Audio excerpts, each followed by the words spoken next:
Day ಆಗಿರ್ಲಿ night ಆಗಿರ್ಲಿ ನಿಮ್ ಮನೆ ಯಾವಾಗ್ಲೂ ಬ್ರೈಟ್ ಆಗಿರ್ಲಿ. Oshima batteries and inverters, grab the power.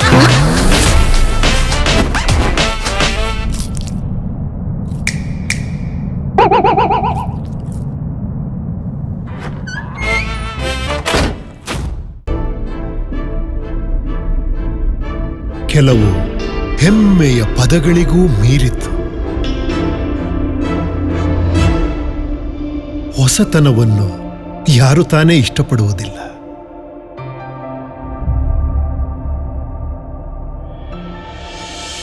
ನೀವು ನಡೆದಾಡುವ ದಾರಿ ನಿಮಗೆ ಆನಂದವನ್ನು ತಂದಾಗ,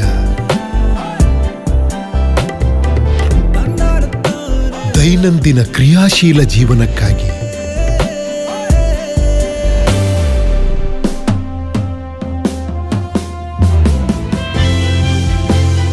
ಬಣ್ಣಗಳ ಸುಂದರ ಲೋಕದಲ್ಲಿ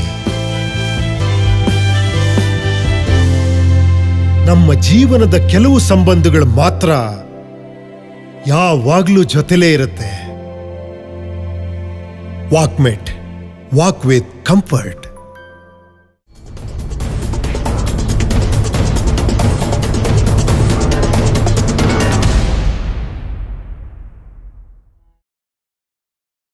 ನಮಸ್ಕಾರ ಸೊಲ್ಮೆಲು, ತಿರುಗುಬಾಣಕ್ಕೆ ಸ್ವಾಗತ.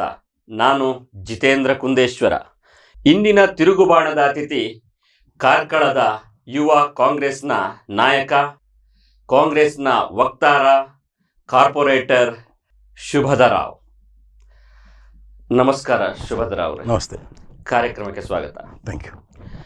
ಶುಭದರಾವ್ ಅವರೇ, ನಿಮ್ಮ ಹೆಸರೇ ಒಂದು ಗೊಂದಲ. ನೀವು ಸುಬೋಧರಾವ್ ಅಂತ ಬರ್ತದೆ, ಕೆಲವೊಮ್ಮೆ ಶುಭದರಾವ್ ಅಂತ ಬರ್ತದೆ. ನಿಮ್ಮ ಹೇಗೆ ಹೆಸರು?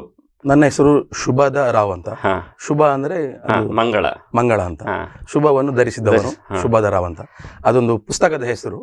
ಹಾಗೆ ನನ್ನ ತಂದೆ ಗ್ರಂಥಪಾಲಕರಾಗಿದ್ರು. ಆ ಪುಸ್ತಕದ ಹೆಸರನ್ನೇ ಅವರು ನನಗೆ. ನಿಮ್ಗೆ ಹಾಗಾದ್ರೆ ಒಂದು ಸಾಹಿತ್ಯಿಕ ಹಿನ್ನೆಲೆ ಇದೆ ನಿಮ್ಮ ಹೆಸರಿಗೆ. ಹೌದು.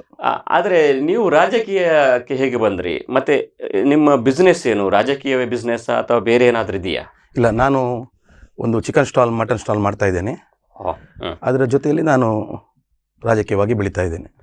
ನಿಮ್ಮ ರಾಜಕೀಯ ಹಿನ್ನೆಲೆ ಏನು? ಯಾವಾಗ ರಾಜಕೀಯಕ್ಕೆ? ಅಲ್ಲ, ನಾನು ಬಾಲ್ಯದಿಂದಲೂ ಒಂದು ಪಕ್ಷದ ಮೇಲೆ ಪ್ರಭಾವಿತನಾಗಿ ಅದರಲ್ಲಿ ಪಕ್ಷದಲ್ಲಿ ಚಟುವಟಿಕೆಯಲ್ಲಿ ತೊಡಗಿಸಿಕೊಂಡೆ. ಅದು ನಿರಂತರವಾಗಿ ಕಾಲೇಜ್ ದಿನಗಳಲ್ಲಿ ಕೂಡ ಅದರ NSY ಮೂಲಕ ಪಕ್ಷದಲ್ಲಿ, ಕಾಂಗ್ರೆಸ್ ಪಕ್ಷದಲ್ಲಿ ತೊಡಗಿಸಿಕೊಂಡೆ. ನಂತರ ಯುವ ಕಾಂಗ್ರೆಸ್ ಮತ್ತು ಈಗ ಬ್ಲಾಕ್ ಕಾಂಗ್ರೆಸ್ನಲ್ಲಿ ಸಕ್ರಿಯವಾಗಿ ಕೆಲಸ ಮಾಡ್ತಾ ಇದ್ದೇನೆ. ಅಂದರೆ ನೀವು ಮಾಂಸದ ಅಂಗಡಿ ಮಾಡ್ತಾ ಇದ್ರಿ? ಹೌದು, ಅದು ನನ್ನ ಉದ್ಯಮ. ನಿಮ್ಮ ತಂದೆಯವರು ಯಾವ ರೀತಿ ಉದ್ಯಮ ಮಾಡ್ತಾ ಇದ್ರು? ನೀವು ಮಾಂಸದ ಅಂಗಡಿಗೆ ಹೇಗೆ ಕನ್ವರ್ಟ್ ಆದ್ರಿ ಅಂತ? ಅಥವಾ ಅಲ್ಲ, ನನ್ನ ತಂದೆ ಲೈಬ್ರೇರಿಯನ್ ಆಗಿ ಸುಮಾರು 40 ವರ್ಷಗಳ ಕಾಲ ಕಾರ್ಕಳದಲ್ಲಿ ಗ್ರಂಥಪಾಲಕರಾಗಿ ಸೇವೆ ಸಲ್ಲಿಸಿದ್ದಾರೆ. ಈಗ ರಿಟೈರ್ಡ್ ಆಗಿದ್ದಾರೆ ಅವರು. ಅವರು ರಾಜ್ಯ ಪ್ರಶಸ್ತಿ ವಿಜೇತರು ಕೂಡ ಹೌದು.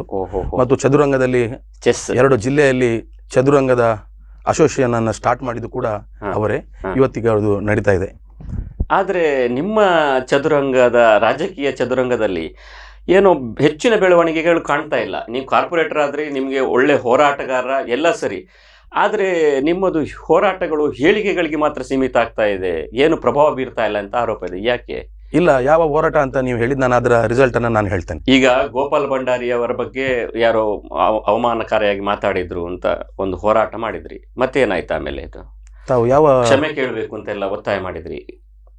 ರಣವೀರ್ ಕಾಲನಿಯಲ್ಲಿ ಏನೋ ಒಂದು ಗೋಪಾಲ್, ಅದು ನಮ್ಮ ಕಾರ್ಕಳದ ಶಾಸಕರು ಸಚಿವರಾಗಿ ಆಯ್ಕೆ ಆದಾಗ ಒಂದು ಕಾಲೋನಿಯಲ್ಲಿ ಅವರ ಅಭಿನಂದನಾ ಕಾರ್ಯಕ್ರಮ ನಡೀತಾ ಇರುವಾಗ ಗೋಪಾಲ್ ಭಂಡಾರಿ ಅವರ ಬಗ್ಗೆ ಒಬ್ಬ ವ್ಯಕ್ತಿ ಓರ್ವರು ಮಾತಾಡಿದ್ರು. ಹಿಂದಿನ ಕಾಲದ ಶಾಸಕರುಗಳು, ಸಚಿವರುಗಳು AC ರೂಮಲ್ಲಿ ಕುತ್ಕೊಂಡು ಜನರಿಗೆ ಮಾತಾಡ್ತಾ ಇದ್ರು, ಈಗಿನ ಶಾಸಕರು ಹಾಗೆಲ್ಲ ಅಂತ.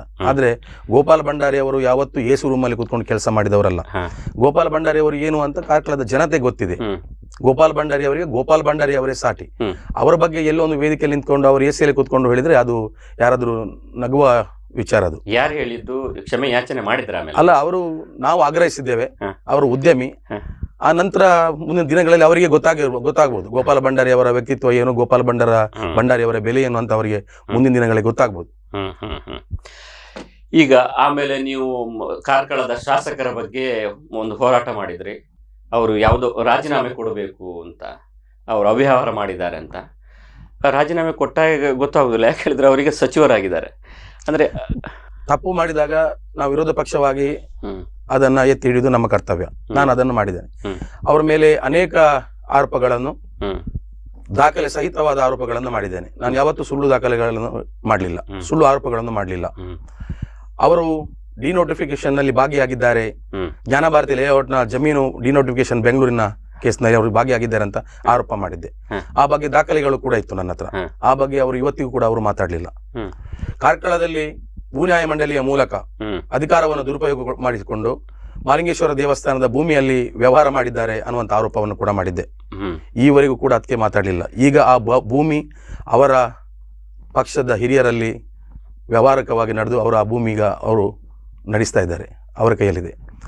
ಆನಂತರ ಸರ್ಕಾರಿ ಸಿಮೆಂಟ್ ಅನ್ನ ಉಪಯೋಗಿಸಿ ಕಚೇರಿಯ ಕಟ್ಟಡವನ್ನು ಕಟ್ತಾ ಇದ್ದಾರೆ ಅಂತ ನಾನು ಆರೋಪ ಮಾಡಿದ್ದೆವು. ಅಲ್ಲ, ಅವರು ಅದಕ್ಕೆ ಸ್ಪಷ್ಟನೆ ಕೊಟ್ಟಿದ್ದಾರಲ್ಲ. ಸ್ಪಷ್ಟನೆ ಕೊಡುವವರು, ಅದು ಸತ್ಯ ಅಲ್ಲ. ಸರ್ಕಾರಿ ಸಿಮೆಂಟ್ ಒಬ್ಬ ಶಾಸಕರಿಗೆ ಹೇಗೆ ಸಿಗ್ತದಂತಾದ್ರೆ ಅದು ಇಲ್ಲಿ ಜನಸಾಮಾನ್ಯರಿಗೂ ಸಿಗಬೇಕಿತ್ತು. ಅದು ಜನಸಾಮಾನ್ಯರಿಗೆ ಸಿಗದ ಅದು ಸಿಮೆಂಟ್ ಶಾಸಕರಿಗೆ ಹೇಗೆ ಸಿಗ್ತದೆ ಅನ್ನುವಂಥದ್ದು ನಮ್ಮದು ಪ್ರಶ್ನೆ ಇತ್ತು. ಅಲ್ಲ, ಅವ್ರು ಹೇಳಿದ್ದಾರೆ ಅದನ್ನು ಇಂಜಿನಿಯರ್ ಪ್ರಮಲ್ ಕುಮಾರ್ ಮಾಡ್ತಾ ಇದ್ದಾರೆ. ಇನ್ನೊಂದು ಸಂಸ್ಥೆಗೆ ಅವರಿಗೆ 2019ಕ್ಕೆ ಯಾವತ್ತು ಗುತ್ತಿಗೆ ಒಪ್ಪಂದ ಆಗಿದೆ. ಎಲ್ಲ ಕೆಲಸವನ್ನು ಆ ಸಂಸ್ಥೆಯೇ ನೋಡ್ಕೊಳ್ಬೇಕು, ನಮಗೆ ಕೆಲಸ ಮಾಡಿ ಕೊಡಬೇಕು. ಆ ಇಂಜಿನಿಯರ್ ಮಾಡಿದರೆ ನಮಗೆ ಗೊತ್ತಾಗ್ತದೆ ಅಂತ. ಇಂಜಿನಿಯರ್ ವಿಷಯ ಅಲ್ಲ ಇದು. ಯಾರೇ ಮಾಡಿರಲಿ, ಸರ್ಕಾರಿ ನಾಟ್ ಫಾರ್ ಸೇಲ್ ಸೀಲ್ ಇರುವ ಸಿಮೆಂಟ್ ಶಾಸಕರ ಕಚೇರಿಗೆ ಹೇಗೆ ಉಪಯೋಗ ಆಗ್ತದೆ ಅಂತ, ಅದು ಎಲ್ಲರಿಗೂ ಸಿಗ್ತದೆ ಅಂತಾದ್ರೆ ಕಾರ್ಕಳದಲ್ಲಿ ಒಂದು ಅಂಗಡಿಯನ್ನು ನಾವೇ ಮಾಡ್ತೇವೆ, ನಮಗೂ ಕೂಡ ಸಿಮೆಂಟ್ ಅನ್ನು ಕೊಡಿ, ಜನರಿಗೆ ನಾವು ಕಡಿಮೆ ದರದಲ್ಲಿ ಕೊಡ್ತೇವೆ. ಅಲ್ಲ, ಆ ವಿಡಿಯೋ ಮಾಡಿದವರು ಮತ್ತೆ ಸಿಕ್ಕಿದ್ರ? ಇಲ್ಲ, ವಿಡಿಯೋ ಯಾರೋ ಮಾಡಿದ್ದಾರೆ, ನಮ್ಗೆ ವಿಡಿಯೋ ಬಂದಿದೆ. ಆ ನಂತರವೇ ನಮ್ಗೆ ಅದರಲ್ಲಿ ನಾಟ್ ಫಾರ್ ಸೇಲ್ ಅನ್ನುವಂತ ಸೀಲ್ ಇದ್ದ ಗೊತ್ತಾದ್ದು. ಆ ವಿಡಿಯೋ ನಂತರ ಗೊತ್ತಾಯ್ತು. ಮತ್ತೆ ಆ ಬಗ್ಗೆ ವಿಚಾರಗಳನ್ನು ಮಾತಾಡ್ತಾ ಹೋಗುವಾಗ ಇದರಲ್ಲಿ ಏನೋ ಒಂದು ಅಕ್ರಮ ಇದೆ ಅಂತ ಗೊತ್ತಾಯ್ತು. ಯಾಕೆಂದ್ರೆ ಕರ್ನಾಟಕದಲ್ಲಿ ಒಬ್ಬ ಶಾಸಕನ ಕಚೇರಿ ಅಷ್ಟು ದೊಡ್ಡ ಕಚೇರಿ ಎಲ್ಲೂ ಇಲ್ಲ. ಅದರಿಂದ ಇದು ಸಂಶಯ. ನಿಮ್ಮ ಕಾರ್ಕಳಕ್ಕೊಂದು ಒಳ್ಳೆಯ ಶಾಸಕರಿಗೆ ದೊಡ್ಡ ಕಟ್ಟಡ ಆಯ್ತು, ಈಗ ಸಚಿವರು ಕೂಡ ಆದ್ರು, ಜನ ಬರ್ತಾರೆ ಅಲ್ಲಿಗೆ. ಕಷ್ಟದಲ್ಲಿ ಕಟ್ಟಿದ ಹಣದ ಆದ್ರೆ ಅದು ಖುಷಿ ಪಡ್ಬೋಯ್ತು. ಆದ್ರೆ ಇದು ಏನೋ ಬೇನಾಮಿ ಆಸ್ತಿ ಅಥವಾ ಅವ್ಯವಹಾರದಲ್ಲಿ ಕಟ್ಟಿದ ಕಟ್ಟಡ ಅಂತ ಕಾಣ್ತಾ ಇದೆ. ಅಲ್ಲ, ಅವರೇನು ಮನೆ ಕಟ್ಟಲಿಲ್ಲ, ಶಾಸಕರ ಕಟ್ಟಡ. ಶಾಸಕರ ಕಟ್ಟಡಗಳು ಅದಕ್ಕೊಂದು ಲೆಕ್ಕಪತ್ರ ಇದೆ ಅಲ್ವಾ, ಎಲ್ಲಿಂದ ಬಂತು ಅಂತ ಆಗ್ಬೇಕಲ್ಲ. ಇವರು ಶಾಸಕರಾಗಿ ಇಷ್ಟು ದೊಡ್ಡ ಕಟ್ಟಡ ಕಟ್ಟಬೇಕಾದ್ರೆ ಹಣದ ಮೂಲ ಏನು ಅಂತ ಆಗ್ಬೇಕು. ಅವರೇನಾದ್ರೂ ಬಂಡವಾಳ ಹೂಡಿ ವ್ಯವಹಾರ ಮಾಡಿ ಅವರ ಕಟ್ಟಡ ಕಟ್ಟಿದ್ದಾರೆ, ಅವ್ರು ಯಾವ ವ್ಯವಹಾರ ಮಾಡಿದ್ದಾರೆ ಅಂತ ನಮಗೂ ಹೇಳಿ, ನಾವು ಕೂಡ ಆ ವ್ಯವಹಾರದ ದಾರಿಯನ್ನು ಹಿಡಿತೇವೆ. ನಮ್ಮಲ್ಲಿ ನಿರುದ್ಯೋಗಿ ಯುವಕರು ತುಂಬಾ ಜನ ಇದ್ದಾರೆ, ನಾವು ಕೂಡ ಆ ದಾರಿಯಲ್ಲಿ ಹೋಗ್ತೇವೆ. ನಮಗೂ ಕೂಡ ಕಟ್ಟಡವನ್ನು ಅಂತ ಕಟ್ಟಡಗಳನ್ನು ಕಟ್ಟುವ ಅವಕಾಶ ದೇವರು ಕರುಣಿಸ್ಲಿ. ಅವರು ಕೂಡ ಹೋದದ್ದು ನಿಮ್ಮದೇ ದಾರಿ, ರಾಜಕೀಯ. ನಿಮಗೆ ಬಿಸ್ನೆಸ್ ಆಗ್ಲಿಲ್ಲ ಅಥವಾ ನಿಮ್ಗೆ ಲಾಭ ಆಗ್ಲಿಲ್ಲ ಅಥವಾ ನಿಮ್ಗೆ ಸಚಿವರಾಗ್ಲಿಕ್ಕೆ ಆಗ್ಲಿಲ್ಲ ಅಂತ ಹೇಳಿ ಅವರಿಗೆ ಯಾಕೆ ನೀವು? ಅಲ್ಲ, ಸಚಿವರಾದವರು ತುಂಬಾ ಜನ ಇದ್ದ ನಾವು ನೋಡಿದ್ದೇವೆ. ಕರ್ನಾಟಕದಲ್ಲಿ ಅನೇಕ ನಮ್ಮ ಪಕ್ಷದವರಾಗ್ಲಿ ಬಿಜೆಪಿ ಅವರೇ ಆಗ್ಲಿ ಸಚಿವರಾದವರು ಈ ಮಟ್ಟದ ಕಟ್ಟಡ ಬಿಟ್ಟು ಕಟ್ಕೊಂಡು ಬಿಲ್ಡಿಂಗ್ ಕಟ್ಟಿಕೊಂಡು ಎಲ್ಲಿಯಾದ್ರೂ ಇದ್ದಾರಾ ನೋಡಿ? ಯಾರು ಇಲ್ಲ. ಕಾರ್ಕಳವನ್ನು ತುಂಬಾ ಜನ ಪ್ರತಿನಿಧಿಸಿದ್ದಾರೆ, ಮುಖ್ಯಮಂತ್ರಿ ಕೂಡ ಆಗಿದ್ದಾರೆ. ಎಲ್ಲೂ ಕೂಡ ಈ ತರದ ಕಚೇರಿ ಕಟ್ಟೋದು ತಪ್ಪ ಅಂತ ನಾನು ಹೇಳಿಲ್ಲ. ಕಚೇರಿಯ ಆರ್ಥಿಕ ಮೂಲ ಯಾವುದು ಅಂತ ಕೇಳುದು ನಾವು ಅಷ್ಟೇ. ಅದಕ್ಕೆ ಸರಿಯಾಗಿ ಅಲ್ಲಿ ನಾಟ್ ಫಾರ್ ಸೇಲ್ ಸಿಮೆಂಟ್ ಸಿಕ್ಕಿದೆ, ಅದನ್ನ ಯಾವುದೋ ಒಂದು ಕಾಂಟ್ರಾಕ್ಟ್ ಅಥವಾ ಯಾವುದೋ ಒಂದು ಮೂಲದಿಂದ ಅದು ಕಟ್ಟಡ ಆಗಿದೆ ಅನ್ನುವಂಥ ನಮ್ಗೆ ಸಂಶಯ. ಅದು ನೀವು ಕಾಂಗ್ರೆಸ್ನವರು ವಿಡಿಯೋ ಮಾಡಿದ್ದ ಅಥವಾ ಬೇರೆ ಯಾರಿಗೂ ನಿಮ್ಗೆ ಸಿಕ್ಕಿಲ್ಲ? ವಿಡಿಯೋ ಸೋಷಿಯಲ್ ಮೀಡಿಯಾದಲ್ಲಿ ಬಂದಿದೆ. ಸೋಷಿಯಲ್ ಮೀಡಿಯಾದಲ್ಲಿ ವಿಡಿಯೋ ಬಂದ ನಂತರವೇ ನಾವು ರೆಸ್ಪಾನ್ಸ್ ಕೊಟ್ಟದ್ದು. ಆ ನಂತರ ನಮ್ಗೆ ಗೊತ್ತಿಲ್ಲ ಅದು. ಆ ಸೋಷಿಯಲ್ ಮೀಡಿಯಾದಲ್ಲಿ ಅದು ನಾಟ್ ಫಾರ್ ಸೇಲ್ ಅನ್ನುವಂಥದ್ದು ಸೀಲ್ ಇದೆ ಅನ್ನುವಂಥ ವಿಡಿಯೋ ಬಂದ ನಂತರವೇ ನಾವು ಅದಕ್ಕೆ ಪ್ರತಿಕ್ರಿಯೆ ಕೊಟ್ಟೆ. ಈಗ ಅದಾದ ಬಳಿಕ ಬೈಲೂರಿನ ಯಾವುದೋ ಅವರದೇ ಬಿಜೆಪಿ ಪಕ್ಷದ ಪದಾಧಿಕಾರಿಗಳ ತಲೆದಂಡ ಆಯ್ತು, ನಿಮ್ಗೆ ಏನಾದ್ರು ಮಾಹಿತಿ ಬಂತ ಅದ್ರ ಮೇಲೆ? ಇಲ್ಲ, ನಮ್ಗೆ ಅದ್ರ ಬಗ್ಗೆ ಗೊತ್ತಿಲ್ಲ. ಅಂದ್ರೆ ನಿಮ್ಮ ಕಾಂಗ್ರೆಸ್ನವ್ರು ಯಾರು ಅಲ್ಲ, ಅವ್ರು ತನಿಖೆ ಮಾಡುವಾಗ ತನಿಖೆ ಮಾಡಬೇಕು ಆ ತರ ಎಲ್ಲ ಬಂದಿತ್ತು. ನಿಮ್ಮವ್ರು ಯಾರಾದ್ರೂ ಸಿಕ್ಕಿ ಬಿದ್ರ ಅಥವಾ ಬಿಜೆಪಿಯವರು ಸಿಕ್ಕಿ ಬಿದ್ರ? ಇಲ್ಲ, ನಮ್ಗೆ ಗೊತ್ತಿಲ್ಲ. ನಾವು ಯಾರು ಅಂತ ಕೆಲಸ ಮಾಡ್ಲಿಕ್ಕೆ ಹೋಗಿಲ್ಲ, ನಾವೇನು ವಿಡಿಯೋ ಮಾಡ್ಲಿಕ್ಕೆ ಹೋದವರಲ್ಲ. ವಿಡಿಯೋ ಬಂದಿದೆ, ಅದಕ್ಕೆ ನಾವು ರೆಸ್ಪಾನ್ಸ್ ಕೊಟ್ಟಿದ್ದೇವೆ. ಮತ್ತು ಅದ್ರ ಬಗ್ಗೆ ನಾವು ಆಲೋಚನೆ ಮಾಡ್ತಾ ಹೋದಾಗ ಇದರಲ್ಲಿ ಏನೋ ಸತ್ಯ ಇದೆ ಅಂತ ಗೊತ್ತಾಗಿದೆ. ಅದನ್ನು ನಾವು ಅದನ್ನು ಆರೋಪ ಮಾಡಿದ್ದೇವೆ. ಅದನ್ನು ಜಿಲ್ಲಾಧಿಕಾರಿಗಳು ಕೂಡ ಈ ಬಗ್ಗೆ ದೂರುಗಳನ್ನು ಕೊಟ್ಟಿದ್ದೇವೆ. ಈಗ ಕಾರ್ಮಿಕರ ಕಿಟ್ ಹಗರಣ ಅಂತ ಹೇಳಿದ್ರಿ, ಅದು ನಿಜವಾಗಿಯೂ ಆ ಥರ ನಡೆದಿದೆಯಾ? ನಂತರ ಇನ್ನೊಂದು ಸರಿ ಹೇಳುವಾಗ ನೀವು ಆ ಥರ ಆರೋಪ ಮಾಡಿದ ನಂತರ ಇನ್ನೊಂದು ವರ್ಷದಲ್ಲಿ ಅದು ಕಾರ್ಮಿಕರ ಕಿಟ್ ಬಟವಾಡೆ ಕೂಡ ಆಗಲಿಲ್ಲ. ನಿಮ್ಮ ಈ ಎಲ್ಲ ಗಲಾಟೆಗಳಿಂದ ಹೋರಾಟಗಳಿಂದ ಕಾರ್ಮಿಕರಿಗೆ ನಿಜವಾದ ಕಿಟ್ ಸಿಗಲಿಲ್ಲ. ಈಗ ಕಾರ್ಮಿಕರ ಕಿಟ್ ವಿಚಾರ ಕೋವಿಡ್ ಸಂದರ್ಭದಲ್ಲಿ ಕಟ್ಟಡ ಕಾರ್ಮಿಕರಿಗೆ ಅವರ ಇಲಾಖೆಯಿಂದ 5,000 ಕಿಟ್ಗಳು ಬಿಡುಗಡೆ ಆಗ್ತದೆ. ಅದು ಒಂದು ಕಿಟ್ಗೆ 899 ರೂಪಾಯಿ. ಅದು ಕಾರ್ಮಿಕ ಇಲಾಖೆ ವಿತರಣೆ ಮಾಡಬೇಕಿತ್ತು. ನಮಗೆ ಬಂದ ಮಾಹಿತಿ ಪ್ರಕಾರ ನಾವು ಮಾಹಿತಿ ಹಕ್ಕಿನಲ್ಲಿ ಆ ಫಲಾನುಭವಿಗಳ ಪಟ್ಟಿ ಮತ್ತು ಅದಕ್ಕೆ ಸಂಬಂಧಪಟ್ಟ ಎಲ್ಲ ದಾಖಲೆಗಳನ್ನು ಪರಿಶೀಲಿಸಿದಾಗ 5,000 ಫಲಾನುಭವಿಗಳ ಪಟ್ಟಿಯನ್ನು ನಾವು ಮಾಹಿತಿ ಹಕ್ಕಿನಲ್ಲಿ ಪಡೆದಾಗ ಅದರಲ್ಲಿ ಒಬ್ಬನೇ ಒಬ್ಬ ವ್ಯಕ್ತಿ ಸರ್ಕಾರದ ಆದೇಶದಂತೆ ಯಾವ ಕಿಟ್ಟನ್ನು ಪಡಿಬೇಕಿತ್ತು 899 ರೂಪಾಯಿ ಕಿಟ್ ಒಬ್ಬನೇ ಒಬ್ಬ ವ್ಯಕ್ತಿ ಪಡೆದಿಲ್ಲ. ಮೊದಲ ವರ್ಷದಲ್ಲಿ ಒಂದೇ ಒಂದು ಕಿಟ್ಟನ್ನು ಸರ್ಕಾರದಿಂದ ಬಿಡುಗಡೆಯಾದ ಒಂದೇ ಒಂದು ಕಿಟ್ಟನ್ನು ಕೊಡದೆ ಬೋಗಸ್ ಬಿಲ್ಲನ್ನು ತಯಾರಿ ಮಾಡಿ ಇವರು ಆ ಹಣವನ್ನು ದರೋಡೆ ಮಾಡಿದ್ದಾರೆ, ಲೂಟಿ ಮಾಡಿದ್ದಾರೆ ಅನ್ನುವಂಥದ್ದು.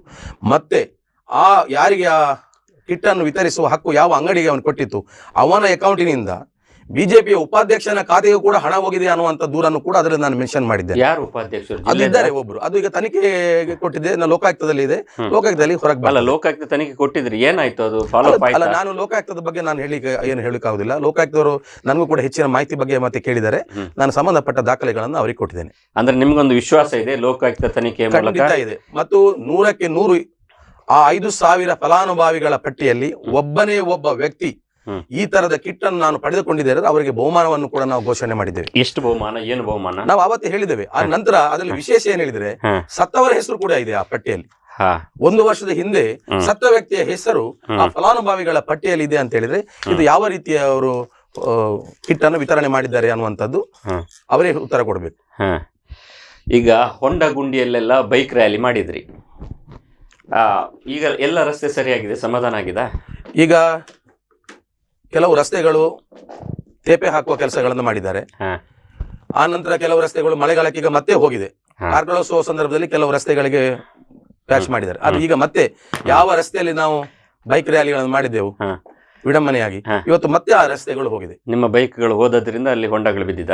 ಇಲ್ಲ, ಈಗ ಪ್ಯಾಚ್ ಮಾಡಿದ್ದಾರೆ, ಮತ್ತೆ ಪುನಃ ಅಲ್ಲಿ ರಸ್ತೆ ಹೊಂಡ ಬಿದ್ದಿದೆ. ಸರಿ, ಒಳಚರಂಡಿ ಕಾಮಗಾರಿ ಸರಿಯಾಗ್ಲಿಲ್ಲ ಅಂತ ಗುತ್ತಿಗೆದಾರನ ಮೇಲೆ ಕೇಸ್ ಮಾಡಿದ್ರಿ, ಅದು FIR ಆಯ್ತಾ?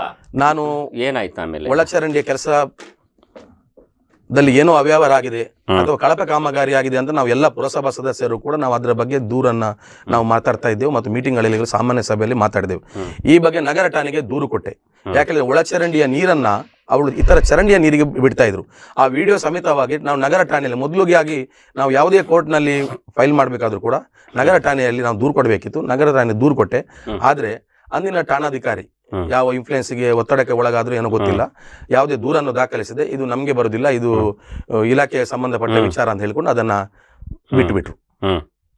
ಆದ್ರೆ ಅದರ ಫಲ ಅಂತ ಹೇಳಿದ್ರೆ ಇವತ್ತಿಗೂ ಕೂಡ ಕಾರ್ಕಳದ ಪುರಸಭೆಯ ರಸ್ತೆಗಳಲ್ಲಿ ಒಳಚರಂಡಿಯ ನೀರು ಹರಿತಾ ಇದೆ. ಯಾವುದೆಲ್ಲ ಹರಿಬಾರದು ತ್ಯಾಜ್ಯ ವಸ್ತುಗಳು ಅದು ರಸ್ತೆಯಲ್ಲಿ ಹರಿತಾ ಇದೆ. ಈಗ ಕಾರ್ಕಳ ಪುರಸಭೆಯಲ್ಲಿ ಆ ಮುಂಡ್ಲಿ ಡ್ಯಾಮ್ ಇದ್ದು ಗೇಟ್ ಏನೋ ಕಳವಾಗಿದೆ ಅಂತ ಹೇಳಿದ್ರಿ, ನೀವೇನಾದ್ರಕ್ಕೆ ಹೋರಾಟ ಮಾಡಿದ್ರಾ? ಏನಾದ್ರೂ ನಾವು ನಮ್ಗೆ ಸಾಮಾನ್ಯ ಸಭೆಯಲ್ಲಿ ಮಾತಾಡುವ ಅವಕಾಶ ಇದೆ. ನಾವು ಏನು ಕೇಳಿದ್ರು ಅಧ್ಯಕ್ಷರಿಗೆ ಆ ಬಗ್ಗೆ ಮಾಹಿತಿ ಇಲ್ಲ ಅಂತಾರೆ. ಕಳವಾಗಿದೆ, ಯಾರನ್ನು ಒಬ್ಬರನ್ನ ಅರೆಸ್ಟ್ ಮಾಡಿದ್ದಾರೆ, ಯಾವ ಎಷ್ಟು ಗೇಟ್ಗಳು ಕಳೆದು ಹೋಗಿದೆ ಹೇಳಿದ್ರೆ ಇವರ ಸರಿಯಾದ ಮಾಹಿತಿ ಇಲ್ಲ. ನಾವು ಉನ್ನತ ಮಟ್ಟದ ತನಿಖೆ ಆಗಬೇಕಂತ ಹೇಳಿದ್ದೇವೆ. ಅದು ಕೂಡ ಇವರ ಯಾರದಾದ್ರೂ ಒಂದು ಹಿಡಿತದಲ್ಲಿ ಇದೆಯೋ ಅಥವಾ ಏನಂತೇಳಿ ಅರ್ಥ ಆಗ್ತಿಲ್ಲ. ಅದ್ರ ಬಗ್ಗೆ ಕೂಡ ನಮ್ಗೆ ಸಂಶಯ ಇದೆ. ಈಗ ಸ್ವಂತ ಒಂದು ಮನೆ ಮಾಡಬೇಕಾದ್ರೆ ಸಕ್ಷಮ ಪ್ರಾಧಿಕಾರದಿಂದ ಜಮೀನಿಗೆ ಪರ್ಮಿಷನ್ ತಗೊಳ್ಳುವಾಗ ಈಗ ತುಂಬಾ ಸಮಸ್ಯೆಗಳಿದೆ ಕೆಲವಾರು ವರ್ಷಗಳಿಂದ. ಅಂದ್ರೆ ಎಷ್ಟೋ ಜನ ಮನೆ ಕಟ್ಟಲಿಕ್ಕಾಗದೆ ಒದ್ದಾಡ್ತಾ ಇದ್ದಾರೆ. ನೀವೊಂದು ಸಮರ್ಥವಾದ ವಿರೋಧ ಪಕ್ಷವಾಗಿ ಏನು ಮಾಡ್ಲಿಕ್ಕೆ ಆಗ್ಲಿಲ್ಲಲ್ಲ? ಇಲ್ಲ, ನಾವು ಏನೆಲ್ಲ ಮಾಡಬೇಕು ಮಾಡಿದ್ದೇವೆ. ಕಾರ್ಕಳದ ಶಾಸಕರು ಅವತ್ತು ಇಂಜಿನಿಯರ್ಸ್ ಡೇ ದಿವಸ ಹೇಳಿದ್ರು ಇನ್ನು 1 ತಿಂಗಳಲ್ಲಿ ಈ ಲೇಔಟ್ ಸಮಸ್ಯೆಯನ್ನು ನಾನು ಸರಿ ಮಾಡ್ತೇನೆ ಹೇಳಿದ್ರು. ಅದು ಹೇಳಿ ಅವರು 6 ತಿಂಗಳು ಆಗ್ತಾ ಬಂತು. ಇಷ್ಟವರೆಗೆ ಅದು ಸಮಸ್ಯೆ ಪರಿಹಾರ ಆಗ್ಲಿಲ್ಲ. ಸುಮಾರು 500ಕ್ಕೂ ಹೆಚ್ಚು ಕಡತಗಳು ಕಾರ್ಕಳ ಪುರಸಭೆಯಲ್ಲಿ ಬಾಕಿ ಇದೆ. ಈ ಮನೆ ಕಟ್ಟುವ ಒಂದು ಅತಿ ದೊಡ್ಡ ಆಸೆಯನ್ನು ಹಿಡ್ಕೊಂಡು ಜಮೀನನ್ನು ಖರೀದಿ ಮಾಡಿದವರು ಅವರಿಗೆ ಪ್ರಾಧಿಕಾರದಿಂದ ಅನುಮತಿ ಇಲ್ಲದೆ ಮನೆ ಕಟ್ಟಲಿಕ್ಕೆ ಆಗ್ತಾ ಇಲ್ಲ.